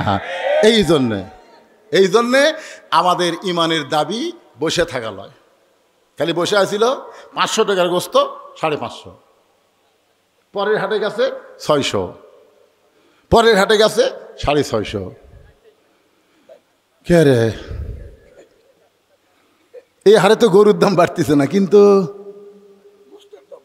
পরের হাটে জামাই যাচ্ছে, এখন বলতেছে জামাই যাচ্ছে আজ কিন্তু 1 কেজি হবে না, 2 কেজি লাগবে। তো 650, 1300 টাকা মনে করে 1500 টাকা গোস্ত নেওয়ার পরে দিছে যে আমাকে 200 টাকা ফেরত দিবি। এখন গোস্তওয়ালা 100 টাকা দিচ্ছে। তো বলতেছে ভাই কে? 700। তখন দেখতেছে 700, দেখে তাকে দেখে যে যে গোস্ত বেচতেছে ওটা একটা বড় খাটিয়া আর একটা দাও। গোস্ত টোপলারে থুয়া খফ করে দাও লিছে, খফ করে এমনভাবে নিছে, খফ করে জিঙ্গা বিড়া ইন্দুর ধরে খফ করে দাও লিয়া ওই লাঠি খাটিয়ার ওপর মারছে, লাত্তি মারে বলতেছে গাড়ির ওপর দাও ধরে, এখন বল কত করে কেজি? এতদিন মুখ খুলিনি, তুই ইচ্ছা মতো দাম বাড়াছো, এখন বল কত করে কেজি? কষাই বলতেছে আপনি যা দিবেন তাই, আপনি যা দিবেন তাই, আপনার কাছে কোনো দরদাম নাই ভাই, দরকারে ফিরে লিয়া যান ভাই। এটা গেলেন ভাই কে কি? অন্যায়কে প্রশ্রয় দেওয়া যাবে না, যেখানে অন্যায় সেখানে বাধা দিতে হবে। জোরে কথা কন না কে? মুয়াজ্জিন বলতেছে হুজুর যে হারে চোর শুরু হয়ে গেছে আলী মাহমুদপুর, আপনি একটু দোয়া করেন তো। এশার নামাজের পরে ইমাম বলতেছে মুসল্লি ভাইরা জরুরি এলাম, যে হারে আলী মাহমুদপুর চুরি শুরু হয়ে গেছে, এই চোরের হাত থেকে বাঁচতে গেলে 3 বার সূরা ফাতিহা, 7 বার আস্তাগফিরুল্লাহ, 11 বার দরুদ শরীফ পড়েন। সবাই যখন পড়িছে তখন ইমাম সাহেব সবাইকে নিয়ে বলতেছে ভাই খুব ভালো করে খালি মোনাজাত করা লাগবে, চোখের পানি বার করে। তো ইমাম বলতেছে আল্লাহ চোরের হাত থেকে আলী মাহমুদকে হেফাজত করো আল্লাহ, এই হারে অস্ট্রেলিয়ান গাবিগুলো চুরি হয়ে যাচ্ছে আল্লাহ, আল্লাহ চোরের হাত থেকে বাঁচাও। চোর মসজিদের বাহির থেকে জানলা দিয়ে বলতেছে আমিন আমিন, কারণ চোর জানে দোয়া দিয়া চুরি বন্ধ হবি না, চোর এটা জানে। এই জন্যই তো বিশ্ব ইজতেমায় এত লোক কেন যায়, সুদেরও ঘুষেরও মদারও সব যায়, আখেরি মোনাজাত হচ্ছে হুজুর, আখেরি মোনাজাত, সালা নামাজ পড়ছো নামাজ পড়বি। আমার এলাকার একটা হাইস মাইক্রো ভাড়া গেছে, টাঙ্গাইল গেছে, আমার কাছে বলছে হুজুর আপনি দেখছেন 201 গম্বুজ মসজিদ দেখছেন হুজুর? আমরা গেছিলাম হুজুর, মসজিদ দেখাচ্ছে হুজুর, মসজিদ ছাদের উপর চড়ছে, সেই গুণে করে দেখছি 201টা গম্বুজ হুজুর, কলজা শান্তি হুজুর। আমি বললাম ভাইরে তোমরা গেছিলা কখন? 11টার সময়। তা আচ্ছা কখন? 3টার সময়। এর মধ্যে জোহরের নামাজ। করছে হুজুর আমরা তো মসজিদ দেখবার গেছি হুজুর। চাপাত খালি জুতের বাড়ি, ওরা মসজিদ দেখবার গেছে, নামাজ পড়বার যায়নি। কি মনে করতেছেন মসজিদ দেখার জন্যে গোপীনাথপুর গল্প করতেছেন হামাকের গ্রামের মসজিদ দেখছো? এই এলাকার মধ্যে হামাকের গ্রামের মসজিদ সবচেয়ে সুন্দর রে। একজন বলতেছে মসজিদ তো খুবই সুন্দর, ফ্যান কটা? আমি তো কোনদিন ভিতরে ঢুকিনি ভাই, আমি বাইরে থেকে দেখি। মনে কষ্ট নিয়েন না ভাইজান, আজকে অবস্থাটা এইরকম হয়ে গেছে। হ্যাঁ, এখন এই নুসুকি মানে আপনাদের বুঝা দিলাম কুরবানি। এই কুরবানি মানে গরু খাসি কুরবানি। এরপরে বলতেছে তোমার জীবন এবং তোমার মৃত্যু লিল্লাহি রব্বিল, আল্লাহর জন্যে অক্ফ করে নিব। আল্লাহ আমাদের সকলের জন্য কবুল করুক। এখন একটা দোয়া হবে ইনশাল্লাহ। খুব গরমের মধ্যে কষ্ট করে আপনারা এই রাত প্রায় 12টা বাজতেছে, কি ফেতনার কোনো প্রশ্ন হলে আপনারা দিবেন না। না দিয়ে গেছে, ঠিক আছে। আচ্ছা দেখেন, ইসলাম কি লেখছে, বিয়েকে সহজ করতে বলেছে, কিন্তু বর্তমান সমাজে পিতামাতা প্রতিষ্ঠিত হওয়ার অজুহাত দিয়ে বিয়েকে সমাজে কঠিন করতেছে প্রতিনিয়ত। হ্যাঁ, এটা সবার জন্য, এই যুবকেরা যারা বিয়ে করনি তোমাকে পক্ষে পড়তেছে। তাহলে এই অজুহাতে যুবকদের করণীয় কি? হাজারো যুবকের এক প্রশ্ন উত্তরটা দেওয়ার জন্য অনুরোধ করা হলো। আসলে আল্লাহ বিয়াকে কি কঠিন করছে? জোরে কান কঠিন করছে? কঠিন করে নাই, সহজ করে দিছে। আপনারা মনে করেন যে আমার ছেলে এখনো কামাই কাজ করে না, আমার ছেলে বিয়া শাদী করলে বউ কি খিলাবে, এই সময় ওটাউটি করলেন কি? আমি তো আর শেষ করে দিচ্ছি, আপনারা বুঝতেছেন না? একটা প্রশ্নের উত্তর করতে কি 1 ঘন্টা লাগবে?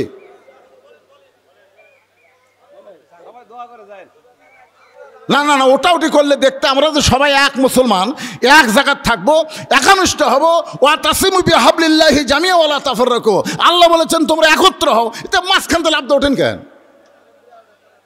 আপনারা কি মনে করতেছেন এখানে কোনো আদায় আছে? কোনো আদায় আছে? স্পেশাল ওয়াজ, স্পেশাল মাহফিল, কোনো ঝামেলা নাই। শোনেন, রেজেকের মালিককে। আপনি যে বলতেছেন কামাই কাজি করিস না, বিয়ে করে বউ কি খিলাবো, যতদিন পর্যন্ত ছেলেকে বিয়ে দিবেন না আপনার ছেলে খালি ঘুরবি, অন্যায় করার চেষ্টা করবে। বাংলাদেশ সরকার নিয়ম করেছে মেয়েদের 18 আর ছেলেদের 22, এটা হলো সরকারি। আপনারা বলেন তো দরকারি কখন? না না, আপনারা বলেন সরকারি আর দরকারি দুটা কি এক? যে মেয়েটা দেখবেন বিয়ে দেওয়া লাগবে, অন্যায় ঠিক মতো বুকত রাখে না, ফেলে দেয় আবার দেয়, ফেলে দেয় আবার দেয়, বুঝবেন ওই মেয়ের বিয়ার বয়স হয়ে গেছে। আর যেই ছেলে দেখবেন বাড়ির বেশিক্ষণ থাকবার চায় না, বাইরে বেশি ঘরে, 3 মাথা 4 মাথা 5 মাথা ঘুরতেছে, বিয়ার আগেই বিয়ার টেস্ট দিচ্ছে। একটা মেয়েকে দেখতেছে, দেখার কারণে তার চোখের জিনা হচ্ছে। এই জন্য আপনাদের বলবো যারা বাবা আছেন বিয়েকে সহজ করেন। সম্পূর্ণ ডিমান্ড, যেটা ডিমান্ড আছে সম্পূর্ণ হারাম। জোরে কোন কথা ঠিক কিনা? সম্পূর্ণ হারাম, ডিমান্ড হারাম। আর মহারণা হলো ফরজ। আপনারা মহারণা অল্প বাঁধবেন, বেশি বাঁধার দরকার নাই। বিয়েকে সহজ করেন। আর মেয়ের বাড়িতে ঘুষি সুতে যায় খাওয়া যাবে না, বরং মেয়ে পক্ষকে আপনারা খাওয়াতে পারবেন, কিন্তু ছেলে পক্ষ মেয়ের বাড়িতে যাওয়া এটা রাসূলের সুন্নাহ বিরোধী। আপনার বিয়েকে সহজ করবেন। ছেলের যখন বয়স হয়েছে আপনি বিয়ে দিয়ে দেখেন, ওই ছেলের ধান্দায় কামাই করার চেষ্টা করবে। জোরে কোন কথা ঠিক কিনা? ওই ভালো বইয়ের চিন্তায় ও কামাইয়ের চিন্তা করবে। আল্লাহ রেজেকের দরজা খুলে দিবে। আপনার ছেলেদের বিয়ের বয়স হলে বিয়ে দিবেন, বয়সে বিয়ে না দিলে বিয়ের বয়স যখন চলে যাবে, নানা অন্যায় করার, বহু অন্যায় এখন করা যায়, অন্যায় করার কারণে তাদের পুরুষত্ব দুর্বল হয়ে যাবে। পরে বিয়ে দিবেন ঠিকই, বউ আর থাকতে চাবে না। আল্লাহ তাআলা যুবকদেরকে পুরুষত্ব সহকারে কবুল করুক। জোরে কোন আমিন। মেয়েদেরকে আল্লাহ পর্দার ভিতরে কবুল করুক। জোরে কোন আমিন। বিয়াটা বাপ মা বুঝে শুনে সহজ করে, ছেলে মেয়ের দিকে খেয়াল করে, ইসলামের দিকে খেয়াল করে, নবীর সুন্নাহর দিকে খেয়াল করে আমল করার তৌফিক দান করুক। সকলে বলে আল্লাহুম্মা আমিন। আল্লাহুম্মা আনতাস সালাম আমিনকাস সালাম তাবারাকতা ইয়া যাল জালালি ওয়াল ইকরাম। কঠিন গরমের ভিতরে সকলের গাও ঘেমে ঘাম পড়তেছে। আল্লাহ, এত গরমের মধ্যে তোমার বান্দারা আরামের বাড়ি ফ্যানগুলোকে বাদ দিয়া তোমার কোরআনের মহব্বত, নবীর সুন্নাহকে মহব্বত করে ঘন্টার পর ঘন্টা জান্নাতের বাগানে বসে কোরআন হাদিস আলোচনা শোনার শেষে আমি গুনাহগারের সঙ্গে রহমতের দরজায় ফকির হয়ে দোকানে হাত তুলেছি। আল্লাহ মেহেরবানি করে আজকের মাহফিল আমাদের সকলের হেদায়েতের জন্যে, নাজাতের জন্যে, জান্নাতের জন্যে কবুল করে নাও। এই মাহফিলের শুরু থেকে শেষ পর্যন্ত যে আলোচনা হইল, ইন্না লিল্লাহি ওয়া ইন্না ইলাইহি রাজিউন, সবচেয়ে বড় বিপদ হলো বেঈমান হয়ে মরে যাওয়া। আমরা মনে করি মানুষ মরা বিপদ, মানুষ মরা বিপদ না। আল্লাহ যেই তিনটা কারণ আজকে উল্লেখ করলাম, 1 নম্বর হলো না মরলে জান্নাতে যাওয়া যাবে না, 2 নম্বর হলো আমরা মরব কেবলমাত্র আল্লাহর জন্যে, 3 নম্বর হলো দুনিয়া ক্ষণস্থায়ী, আখিরাত চিরস্থায়ী, চিরস্থায়ীকে পছন্দ করে দুনিয়া থেকে যাইতে আমরা সবাই ইমানের সঙ্গে মুসলমান হিসেবে আল্লাহ কবুল করে নাও। বড় কষ্ট করেছে আজকের মাহফিলের সম্মানিত সভাপতি, অনেক কষ্ট করে আজকের এই জান্নাতের বাগান লাগাইছে। আল্লাহ যে সমস্ত ছেলেরা কষ্ট করে যুবক মুরব্বীর সঙ্গে এই জান্নাতের বাগান লাগানোর জন্যে সহযোগিতা করেছে, আল্লাহ সকলকে আজকের মাহফিল ওসিলাই তুমি জান্নাতি কবুল করে নাও। আলী মাহমুদপুরের উপরে আল্লাহ রহমত বরকতের দরজা খোলো। মুরব্বী বলতেছে যারা প্রবাসে আছে তারা অনেক অনুদান দিয়েছে। আল্লাহ একটা মানুষ সহজে বিদেশে যাইতে চায় না, আল্লাহ বড় কষ্টে যায়। আল্লাহ যেখানেই থাক তাকে ভালো রেখো, তার শরীরটা ভালো রেখো, কামায় বেশি বরকত দিও, আরও বেশি বেশি কোরআনের মাহফিলের জন্য যেন দান করতে পারে আল্লাহ তৌফিক দিও। আয় আল্লাহ পর্দার অন্তরালে আমার মা বোনেরা আবিদা সালিহা পর্দা নিজে কবুল করে মা ফাতেমার চরিত্র দান করো। আমি অসুস্থ, আমার মতো যারা অসুস্থ অবস্থায় হাত তুলেছে আল্লাহ সবাইকে সুস্থতার নিয়ামত দান করে দাও। আয় আল্লাহ তাআলা কত মানুষের জানাজার নামাজ আমরা পড়েছি, এই 2 হাত দিয়ে কত কবরে আমরা মাটি দিয়েছি। একদিন আমরা সবাই মরে যাব, যেদিন আমাদের মৃত্যু হবে দিনটা যেন জুমার দিন হয়, মাসটা যেন রমজান মাস হয়, ইমানের সাথে ইজ্জতের সাথে মুসলমান হয়ে দুনিয়া থেকে যেন বিদায় নিতে পারে আল্লাহ কবুল করো। যে কোরআন শুনলাম সারা জীবন শুধু শুনে যাব তা হবে না, আমরা সব দেখলাম 54 বছরে, আগামীতে আমরা দেখতে চাই কোরআনের বাংলাদেশ। আল্লাহ আমাদের সবাইকে দেখার তৌফিক দিয়া দিও। আল্লাহ আমাদের সবাইকে মাফ করো।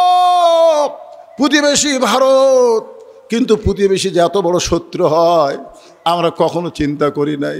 400 বছরের পুরাতন বাবরি মসজিদ ভাঙ্গা তারা রাম মন্দির তৈরি করলো, মনে করেছিলাম একটা মসজিদ ভাঙ্গা হয়তো তারা শান্ত হবে, কিন্তু এবার শত শত মসজিদ তারা গুড়িয়ে দিচ্ছে, নবীর মাদ্রাসা তারা ধ্বংস করতেছে। আল্লাহ গো তোমার বাইতুল্লাহ ধ্বংস করতে এসে আব্রাহাকে তুমি ধ্বংস করে দিলা। আজকে পৃথিবীতে যারা মসজিদ মাদ্রাসার শত্রু হয়ে মসজিদ মাদ্রাসাকে ধ্বংস করতে চায় তাদেরকে পৃথিবী থেকে চিরতরে ধ্বংস করে দাও আল্লাহ। আল্লাহ তাদের ধ্বংস করে দাও। তোমার কি রাগ হয় না?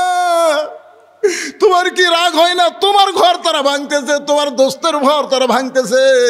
পৃথিবী থেকে মসজিদ মাদ্রাসা উচ্ছেদ করতে চায়, ভারতকে মুসলমান মুক্ত করতে চায়। আল্লাহ ফিলিস্তিন মুসলমান আজকে বড় বিপদে আছে। আল্লাহ ফিলিস্তিনকে তুমি বিজয় করে দাও। আল্লাহ তুমি সবই পারো, সব ক্ষমতা তোমার হাতে। আমরা বিশ্বাস করি ইব্রাহিমকে তুমি যদি নমরুদের চুলা শান্তির বাগান বানাবার পারো, মুসা নবীর জন্য তুমি যদি সাগরকে রাস্তা বানাবার পারো, তুমি সব পারো আল্লাহ। আল্লাহ ফিলিস্তিন মুসলমানকে তুমি হেফাজত করো, আমাদের বাংলাদেশকে আল্লাহ তুমি হেফাজত করো, আমাদের সবাইকে আল্লাহ তুমি হেফাজত করো, আমাদেরকে মাফ করে দাও আল্লাহ। যে জন নিয়তে হাত তুলেছে আল্লাহ সেই নিয়তগুলো তাদের কবুল করো আল্লাহ। মিডিয়ার আমিন আমিন করতেছে আল্লাহ, এদেরকে ইসলামের মিডিয়া হিসেবে কবুল করে নাও। এই মিডিয়ার মাধ্যমে এদেরকে রেজেক রুজির ব্যবস্থা করে দিও আল্লাহ। সুবহান রাব্বিকা রাব্বিল ইজ্জাতি আম্মা ইয়াসিফুন ওয়া সালামুন আলাল মুরসালিন আলহামদুলিল্লাহি রাব্বিল আলামিন। ওয়াজাল আখিরাতে কালিমাতুনা ইনদাল মাউতি। সকলে পড়েন লা ইলাহা ইল্লাল্লাহু মুহাম্মাদুর রাসূলুল্লাহ সাল্লাল্লাহু আলাইহি ওয়াসাল্লাম।